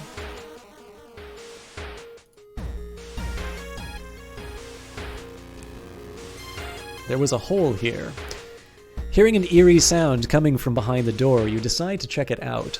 At first glance, the abandoned classroom seems empty. Once your eyes get used to the darkness, you discover an unusual sigil drawn on the floor. Judging by the smoke, someone put out the candles the moment that you entered. Glatu Barata Nikto, which is not actually from Army of Darkness, it is from War of the Worlds, but clever. So here's the big problem I have with all of this. Studying the writing, picking up the book, lighting the candle, all of these things seem knowledge related, and all of them are probably going to hurt me. But in this case, I'll pick up the book. You recognize the sticker from the book. It came from the local library. You found the holy candles in your friend's backpack. You lit them as instructed by the notebook. Everything is ready for the ritual. So the Dusty Grimoire, use random effect, costs 2 reason. I thought it was going to gain me 2 reason. I'm like, okay, I'm not quite ready to throw my life away. So Johnny, this is your chance to see the... Actually, I'm going to send you a Discord message just in case.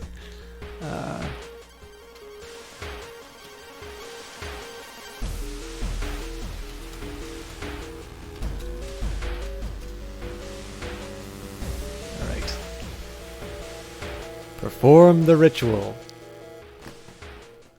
Wait, what's that?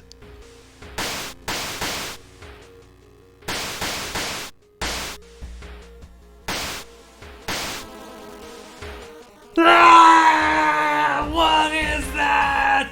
Ah, they're sick! That's sick!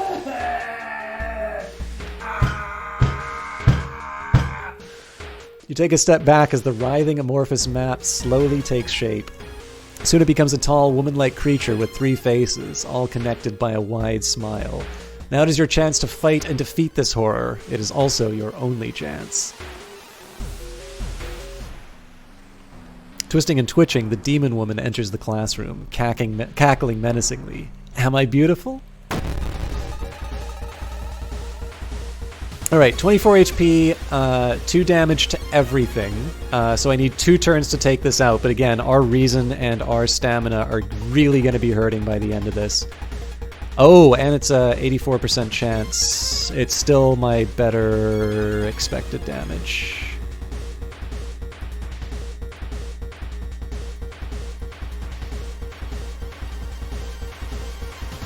So yeah, if I used that Dusty Grimoire, that would have killed me.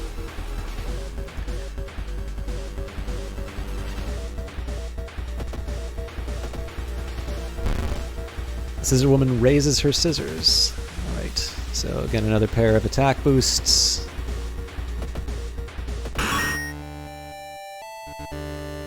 Alright, and we've got another level, so that's good. We'll be able to recover our reason off of that. But, solve combat. Ancient horror lies dead on the classroom floor, slowly dissolving into nothingness. You find your friend gravely wounded but alive. You help him, and you limp away from the school as the police sirens get louder. Mind-chilling story of a school scissors, ending A. So, I feel like maybe not using the grimoire properly is the way that I can get B. I don't know, we'll see. So it seems here that reason is that's the trait I need more. I'd love to boost my base abilities, but I'm kind of hanging by a thread on some of this stuff. So now, as for our perks, so running shoes if I want to run, +1 knowledge for folklore studies, and discipline. Regain 1 stamina for all past skill. Oh, that's so strong. I gotta go for discipline. I've halted full. Did you just get back, Johnny? Because I literally just beat the boss. That is hilarious if you missed it a second time.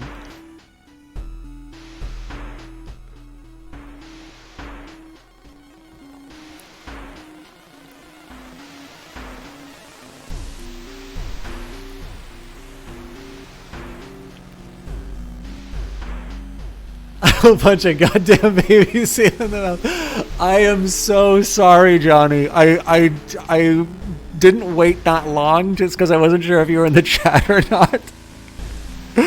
Oh my god, I'm sorry, Johnny. I'll send you a photo of it. It's like right up at the beginning of the game, so it's not that hard. The monsters in this are really well done, though. So. Scissor Woman is gone for good, or is it? You shudder, knowing the urban legend will inspire another kid in another city to try and summon the eldritch being. Rewards for solving this mystery: knowledge is the key, +30 experience. Thorough investigation, +15 experience. There's still hope, -3 doom. Tireless, +1 reason and stamina, and time passes by 1 day. Alright, the old god stirs. Contaminated water. There is something wrong with the tap water. It is black and oily and glistening, smelling like death. You hope that this is just a temporary issue. Now, I'm really curious what that means for my shower. I am going to go home. Inside your mailbox, you find a small key. What is it doing there? Alright. Take a bath. They still didn't fix the water problem. It is black and oily and glistening. No way you're going to wash yourself in that. Use bottled water. Okay, so no recovery. Ghost Gray Mist has enwrapped the whole town. So I think this is going to be one where I rest at home. Watch TV. Here, a ramen shop appears where there was once an alleyway. The ramen sold inside this is made from its former patrons, but can cure any health problem.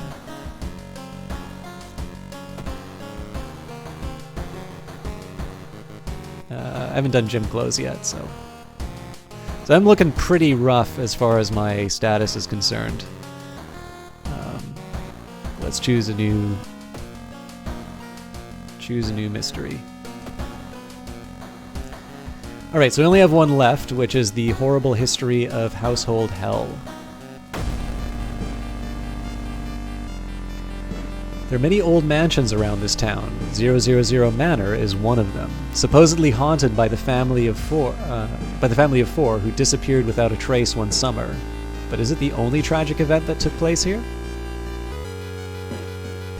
To advance this mystery, investigate the circled location. As you progress, the location and rules may change. Friends you've talked with are not sure where the mansion itself is located. You have to find the mansion first. A trip to the library may shed some light on it. Okay, so I'm gonna get a couple of things out of the way first. So first I want to go to the hospital.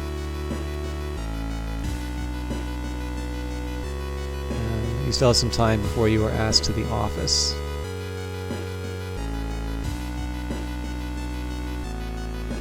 So to the doctor's office. How can I help you today? So let's start with the broken jaw. Stable condition. Discard, nothing happens.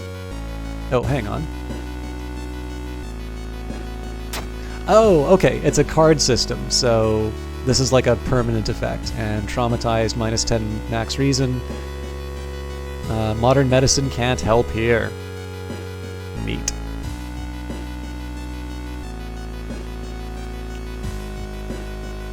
Not enough room, it's been added to store. Oh, so I totally just stole something. I should probably go back home and sort out... Like, I don't need my friend's diary anymore, so... I'm actually gonna go home. Oh, first items. Okay, so friend's diary, we're packing away. Painkiller. Use plus stamina. I mean, why wouldn't I use it right now?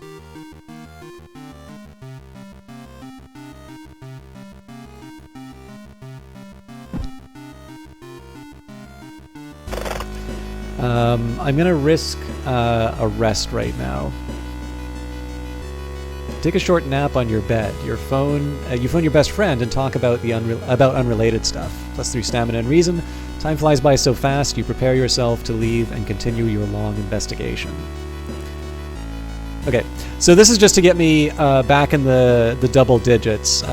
We're at half doom with one mystery left to go. Now I have no idea what's waiting for us in the lighthouse, so the hope will be that I take some time to get myself sort of prepared for the final encounter.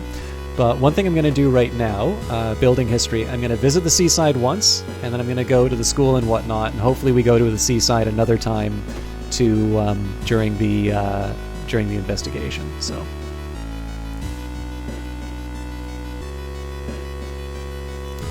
the waves lazily wash on the shore. You take a deep breath of you take a deep breath. The fresh sea air clears your head. +1 reason. Okay, now we can go to the school. Oh, no, we need to go to the library.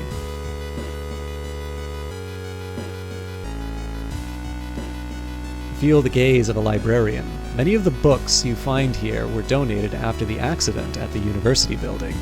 So we can study an old tome, we'll gain another spell, but it will give us 3 doom. It's tempting because I don't know what spells do, but I think in this case we will make notes.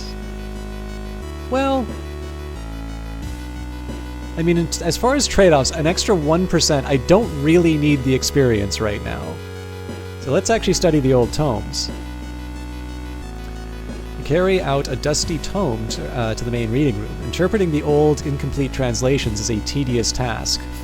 Finally, you find a fragment, the fragment you were looking for. +1 new spell. Return the book and go back. So expel evil. So -6% doom, one-time use only, it costs 2 stamina. Okay, so in a really desperate situation, I can do that. But now this is interesting, so I have to do something inside the library right now. I'm gonna have to remember that, so let's get another spell. Interpreting the old incomplete translations is a tedious task. Finally, you find a fragment you were looking for. Return the book and head to the library. Flesh regrowth. +3 stamina, but -2 max stamina. That is so cool. Again, I wish the game would tell me what my max stamina was. To advance this mystery, investigate the circled location as you progress the locale. Okay, so as it turns out, actually going to the library? I don't think that's right. It says study the current mystery, unless I need to take notes. Okay, I'm gonna try this one more time. Make notes. You decide to make some notes about subjects that could be relevant to this case. Hopefully all your work won't go to waste. So we just got a lot of doom. Yeah, I think I need to investigate the school. That's really weird that it says study the current mystery. I feel like this could be explained a bit better. But we should still be fine. The corridor is flooded by a black sludge that's slowly oozing from under the door to the chemistry classroom. A damp, moldy stench grows as it gets closer. How are you going to get to the other side? Take a detour or risk going through? Take a detour. Better safe than sorry. You take the stairs up to another floor to avoid the sludge, +2 doom. The building was supposed to be somewhere near the cliffs. You copy the mansion's photo from the newspaper and prepare to leave. So we'll investigate downtown.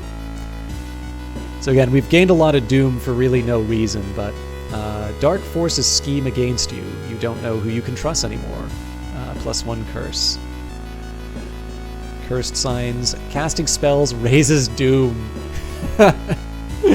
Right around the time I got it. Okay, so our plan works. So comparing different mansions with a sketch, you finally find the one. There's only one problem. You'll need a strong rope to enter the mansion through the high window. So in this case, we get to go to the seaside again and fulfill the building history. Eldritch statuette. Something pulls you towards the beach. A statuette, half buried in the sand, is calling you. Feeling your hands shaking, you take a step closer. Take it home or ignore it. We're taking it home. Statuette is surprisingly heavier than it looks. Mesmerized, you take it home and wonder where you will display it. It's a bad idea!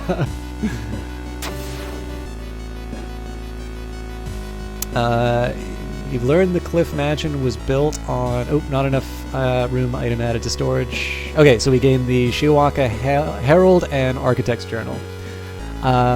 You've learned the cliff the mansion was built on is famous for its extensive cave system. You've decided to rent some books that might help you. You make it through the window. This is the abandoned mansion your friends have talked about. Let's explore it. So before I do that, let's go... Okay, so bottle, I'm going to put you in storage. Okay, so the Shiwaka Herald. An article covers a group of scientists from Tokyo. They were exploring and mapping weird cave formations found in the cliffs. So this seems relevant to the mission, so I'm going to put that. I'm going to put that in my inventory. Architecture. Well, okay.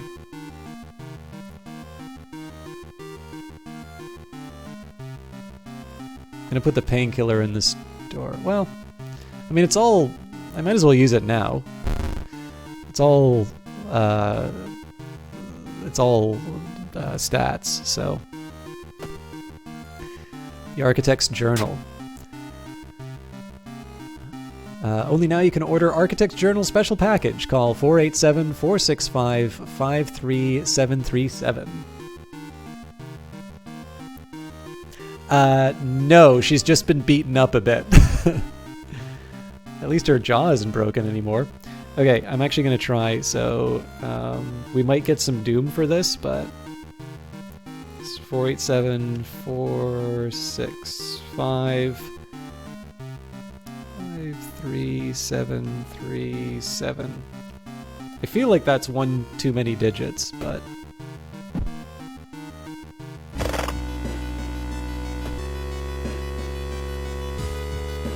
What do you mean I can't investigate my home?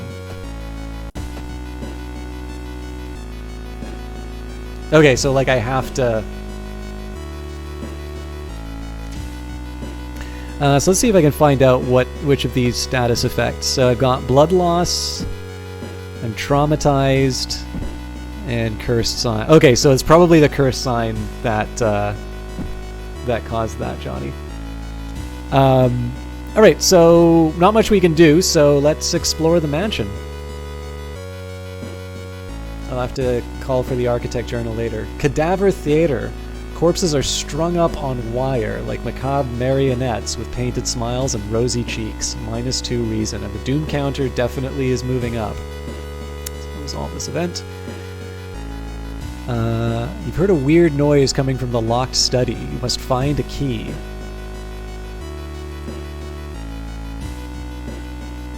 Wow! Oh, okay, that's cool. So they've completely changed it. The key to the study must be here somewhere. So the only thing I don't like about this is it's not telling me where I am right now.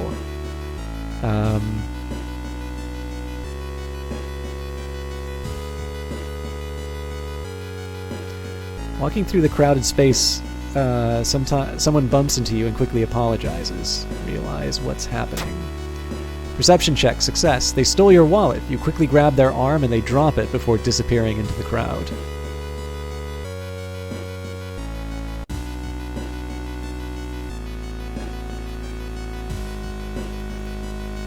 In the mirror, you catch a glimpse of something that shouldn't be there. +2 doom.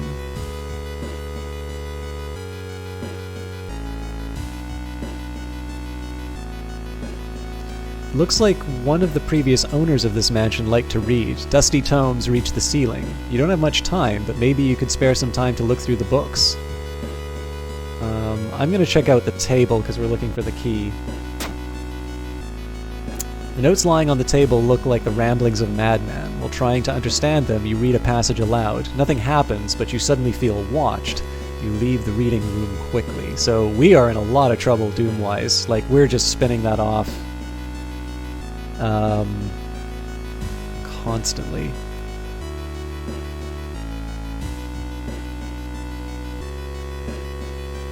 Find a heavy tome wrapped in moth-eaten black velvet in an old locked cabinet. When you remove the book's wrappings, you recoil in disgust. It's bound in human flesh. My knowledge usually doesn't let me succeed these. Read it. Knowledge check success. You uncover some of the secrets of the sleeping god. +10 experience.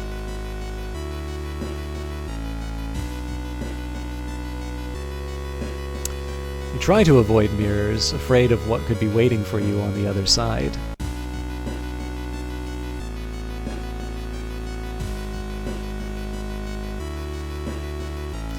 You stand in an old rundown mansion room that stinks like spoiled milk.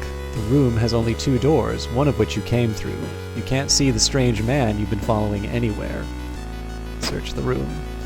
There's nothing really important here, but you think that you might be able to use one item you do find. So we found an energy drink. Let's see what that does. So I'll put I'm going to put that in storage for a minute. So the energy drink. Use +1 dexterity until the end of the current mystery.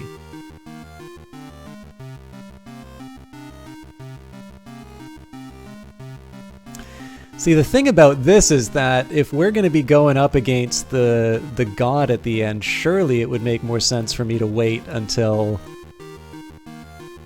we go after the big bad guy. So I'm going to put that away for now.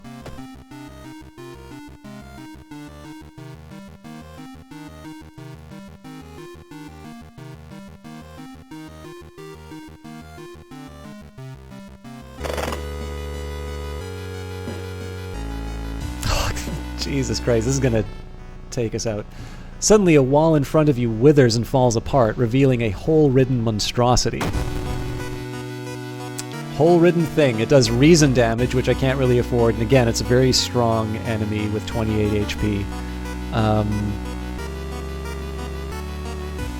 It looks like it can get physical attacks, though, so I'm actually gonna need 3 turns to be able to take this thing out.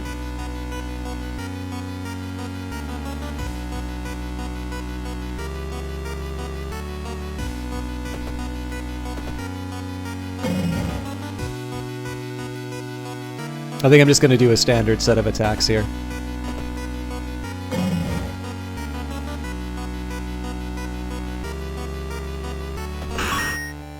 You've defeated the hole-ridden thing, +11 XP, so that should bring us over the edge. I can get my reason back with the level up. This must be the place where the key is.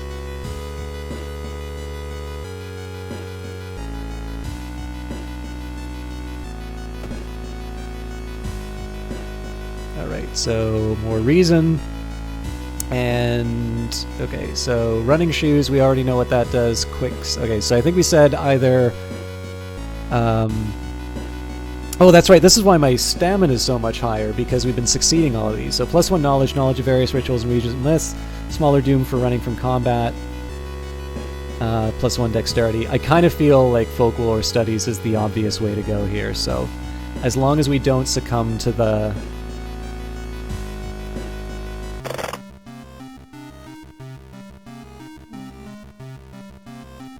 As long as we don't succumb to the doom, we'll be okay.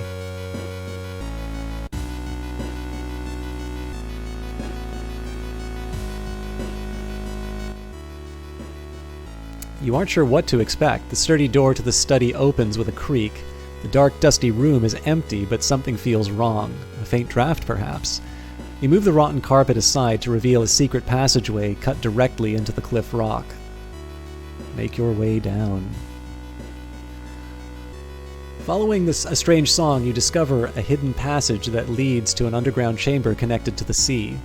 You can't find the source of the sounds, but then it hits you. The acoustics of this place make the waves sound like the most beautiful serenade. Mesmerized, you step closer to the stone altar at the end of the room. Let's explore some more. You try to explore the side corridors, but it is too dark. If only you had some source of light. Alright, so I guess we gotta step closer. Unholy chants coming from the caves connected with the mansion must have driven the family insane. With no connection to the outside world, they fed on what they had, themselves. However, this doesn't explain the fresh corpses and wet tracks around the altar. Horrible history of household hell, ending C. Rewards for solving this mystery: knowledge is the key, plus 30 experience. Thorough investigation, plus 15 experience. There's still hope, minus 3 doom. Time passes 1 day. Holes, more holes are spreading on your body. I did not realize that was a thing. The old god stirs. Cut off from the outside world, the whole town stopped receiving any outside signal. There must be radio mast failure. Alright. Find inside your mailbox you find a small key. What is it doing in there? Take the key.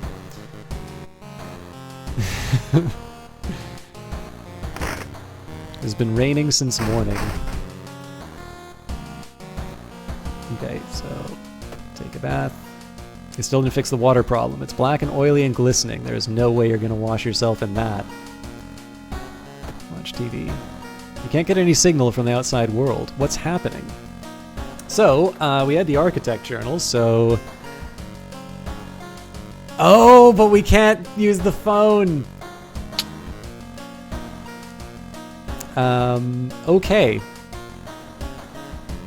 So we're not doing great as far as Doom, but it's not impossible for us to manage either. I'm gonna put on my fighting suit. Looking good. Choose a mystery to investigate. There isn't one.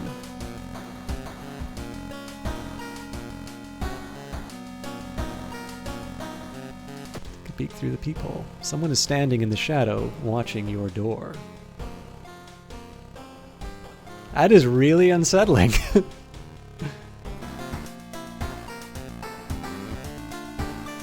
Okay, let's think about where I want to go here. So...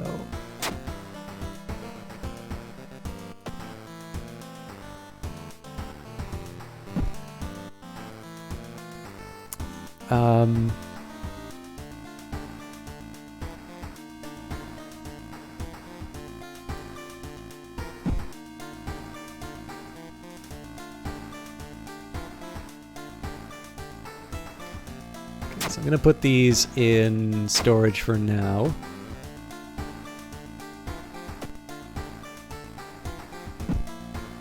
This won't be enough to put... Okay, so the corpse dust isn't really going to be enough to push me ahead on the experience. So the smart thing to do here is sell it.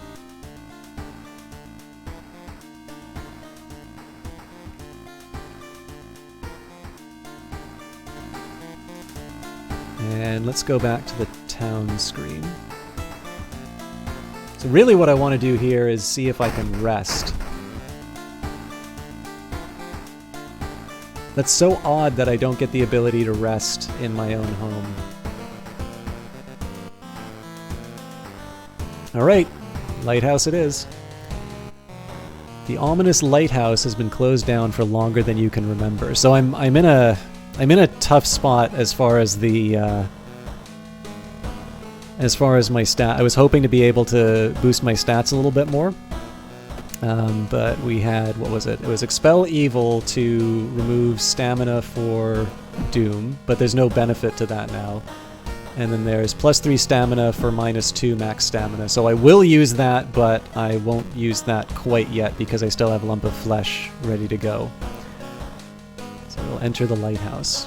Multiple padlocks prevent you from entering the building. You need 5 keys.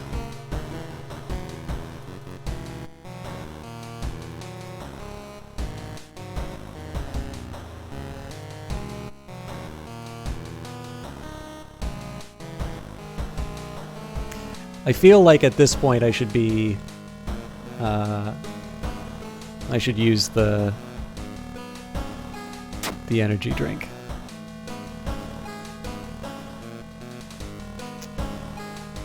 This is weird, nothing happens? I don't think that's right. Okay, enter the lighthouse. You finally made it inside the cursed lighthouse. Your gut is telling you 2 things. That whoever or whatever is behind the weird events must be on the highest floor of this place, and that you should run as far as you can. You're afraid there won't be a way back once you start climbing these stairs. So...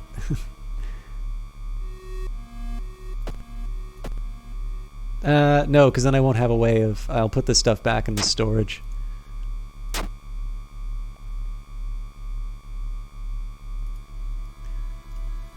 So I'm going to try rest a bit just to see what that gets me.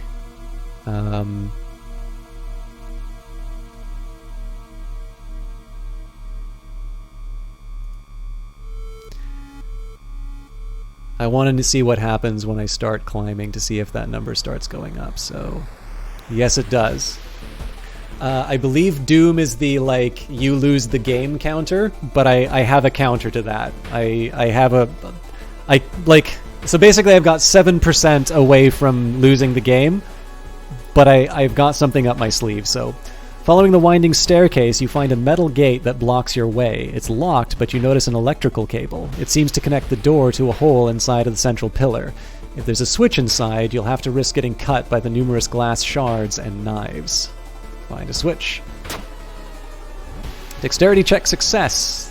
Yeah, so as my hand's shaking from the energy drink, I managed to bullseye the switch.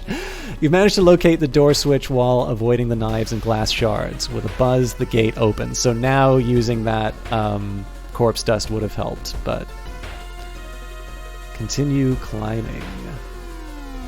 Oh, and it's night too. Fun. Conspirant, delinquent girl. You are stopped by a girl wearing a dirty black school uniform. I'm sorry, but I can't let you go any further, she says, reaching for her bag. It's too late anyway. You instinctively take a step back when you notice a knife in her hand. You have to think fast. Try to reason with her. Not enough charisma. You try to talk her into allowing you to pass, but suddenly she raises the knife and slices right across her own throat, nearly decapitating herself. You carefully step over her body. -2 reason.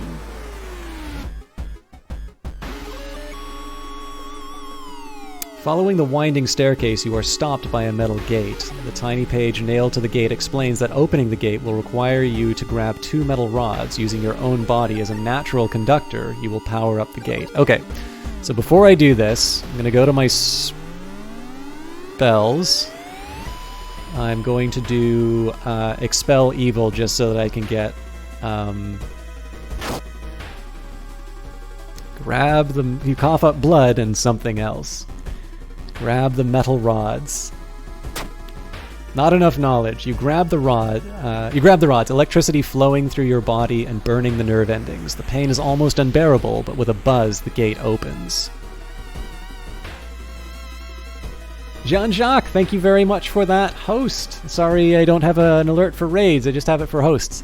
We're getting right to the end of this World of Horror playthrough.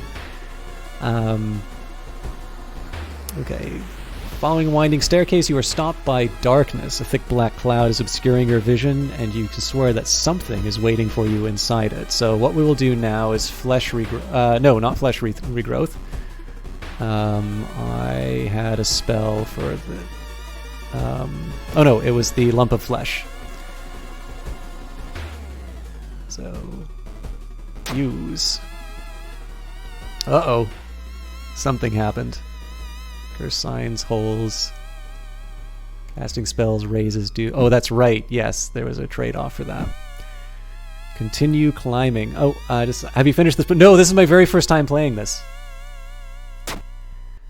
You decide to brave through the veil. You finally emerge a while later, safe. You can't, however, explain the blasphemous whispers that you heard. All right, my reason is definitely getting shredded here, and I don't have a way of recovering it. Following the winding staircase, you find a metal gate that blocks your way. A cable that should be powering it is currently disconnected. The power box itself is covered in a weird, moist goo.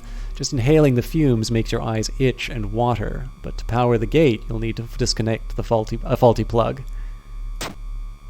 Strength check failure, not enough strength. You're surprised by how much effort it takes to disconnect the faulty plug. As you force it, the weird goo burns your fingers. Finally, you manage to separate the faulty plug and connect the proper cable. With a buzz, the gate opens. The dark clouds swirl around the lighthouse. Did you arrive too late?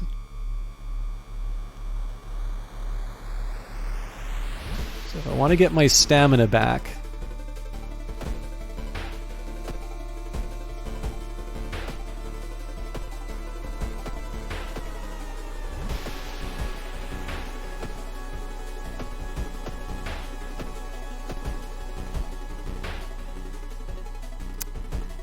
It does cost me Doom.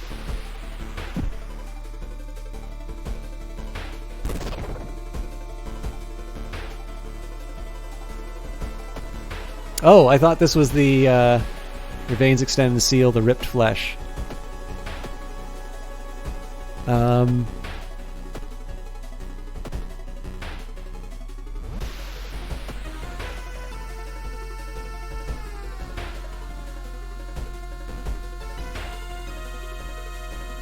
Okay, I just didn't push the right button. The unnatural fog slowly lifts. You are relieved and collapse on the floor. The next day, everything feels like a bad dream. You've managed to stop the ritual awakening the eldritch old god, but what's done is done. It will stir in its slumber again and again until the stars are right again. Oh, hey! Beat it first try. Don't need to play it ever again. No. Congratulations, you are safe for now. That was a little anticlimactic. I was like, do I just click the button? But yeah, we smashed the mirror and we got it, so. Congratulations, you survived. Level 5, difficulty level cultist, equipped a baseball bat and lucky earrings, incoming Doom, 91%. Your playthrough lasted 154 minutes, 41 seconds, because I can't stop talking. In this run, you managed to solve 5 mysteries plaguing this town. You saw 39 new events, you encountered 8 new enemies, and unlocked 9 new achievements. Final log entries: it wasn't a good idea, gained a new statue, cursed signs, you've discovered a trail of blood, and your veins extend and seal the ripped flesh. Yeah, I'll admit, I'm actually rather surprised by that. It actually feels almost like a little bit of an anticlimax, but the ride was really good. Like, you could see how nervous I was getting about the end. It's really well... it was actually really well... Johnny is going to laugh by me saying this. It was very well paced. Like, the sense of dread and the fact that I was constantly on the edge of my seat and, like, trying to think about when I should use my consumables and whatnot. It was definitely a very cool touch. So now I must apologize for all of you who came along with the raid. I am actually done for tonight. I've been streaming for a little over my usual time, and I had a bit of a late start tonight and an early day tomorrow. But I am very strongly inclined towards streaming this on Friday, which is my next streaming day. So if you can just bear with me a quick second here, I want to drop a couple of links in chat. So I was very kindly offered a promotional key for this to bring up let people know about the game. So with that in mind, 1, it's important to disclose that stuff. But number 2, I also kind of want to do right by the developer. So this thing has been making the rounds on Twitch, and I can clearly see why. It's a really interesting game. I did not know who Junji Ito was until I saw this game's art style.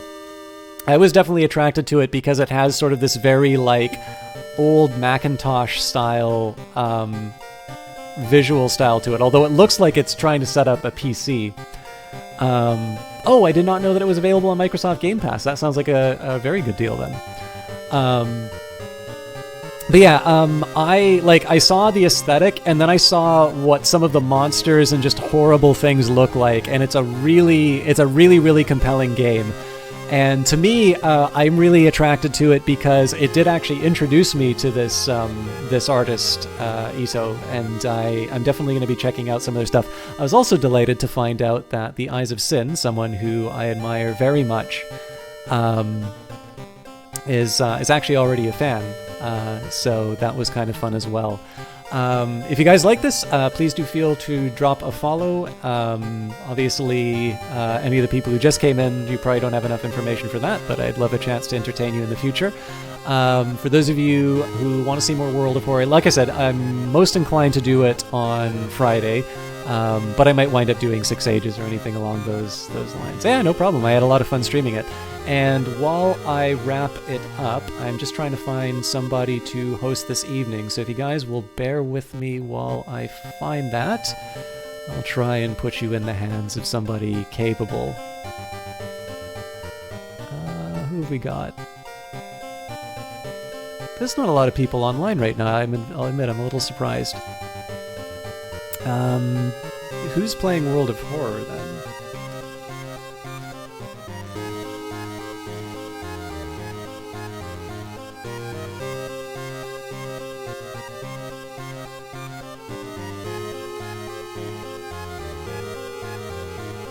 Oh, come on. There we go. I'm just trying to find someone...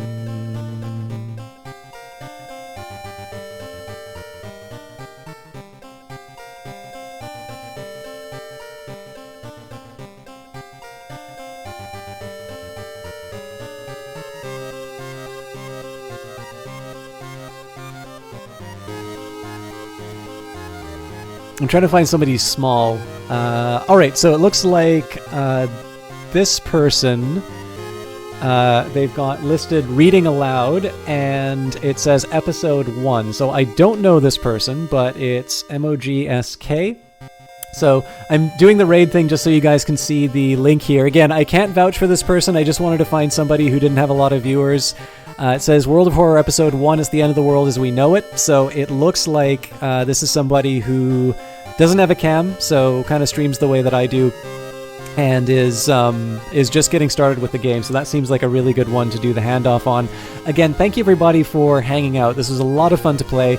I will see you all on Friday. Well, some of you Friday at least. Thank you very much for the raid, Jean-Jacques. Thank you everybody. It was a pleasure to meet you. I found your System Chalk channel. Wonderful. Lingmes... Wow, that's a really tough one to say. Is it Lingmes Vubenspar 17 Press? Anyways, thank you very much for that. This was fun to do. So, again, probably more World of Horror on Friday. Feel free to hit the follow button if you want to see or be alerted when that comes up. If you just want to check out on Friday whoever's streaming World of Horror, I will hopefully be inside of that. And then in the oncoming week, more Planetfall and maybe some 6 Ages as well. So the Crosscountry Canada of Terrifying... Oh, it's a... It's the bot. I'm really bad at that. Yes, actually, sorry, that was the one other thing. Sorry, before I host the guy, the game was telling us not only the events that we had, like the events where the events that we had seen not seen before at the end, but it actually also told us when we unlock new stuff. So hopefully some of the old mysteries will be new again. So. Anyways, I need to shut up.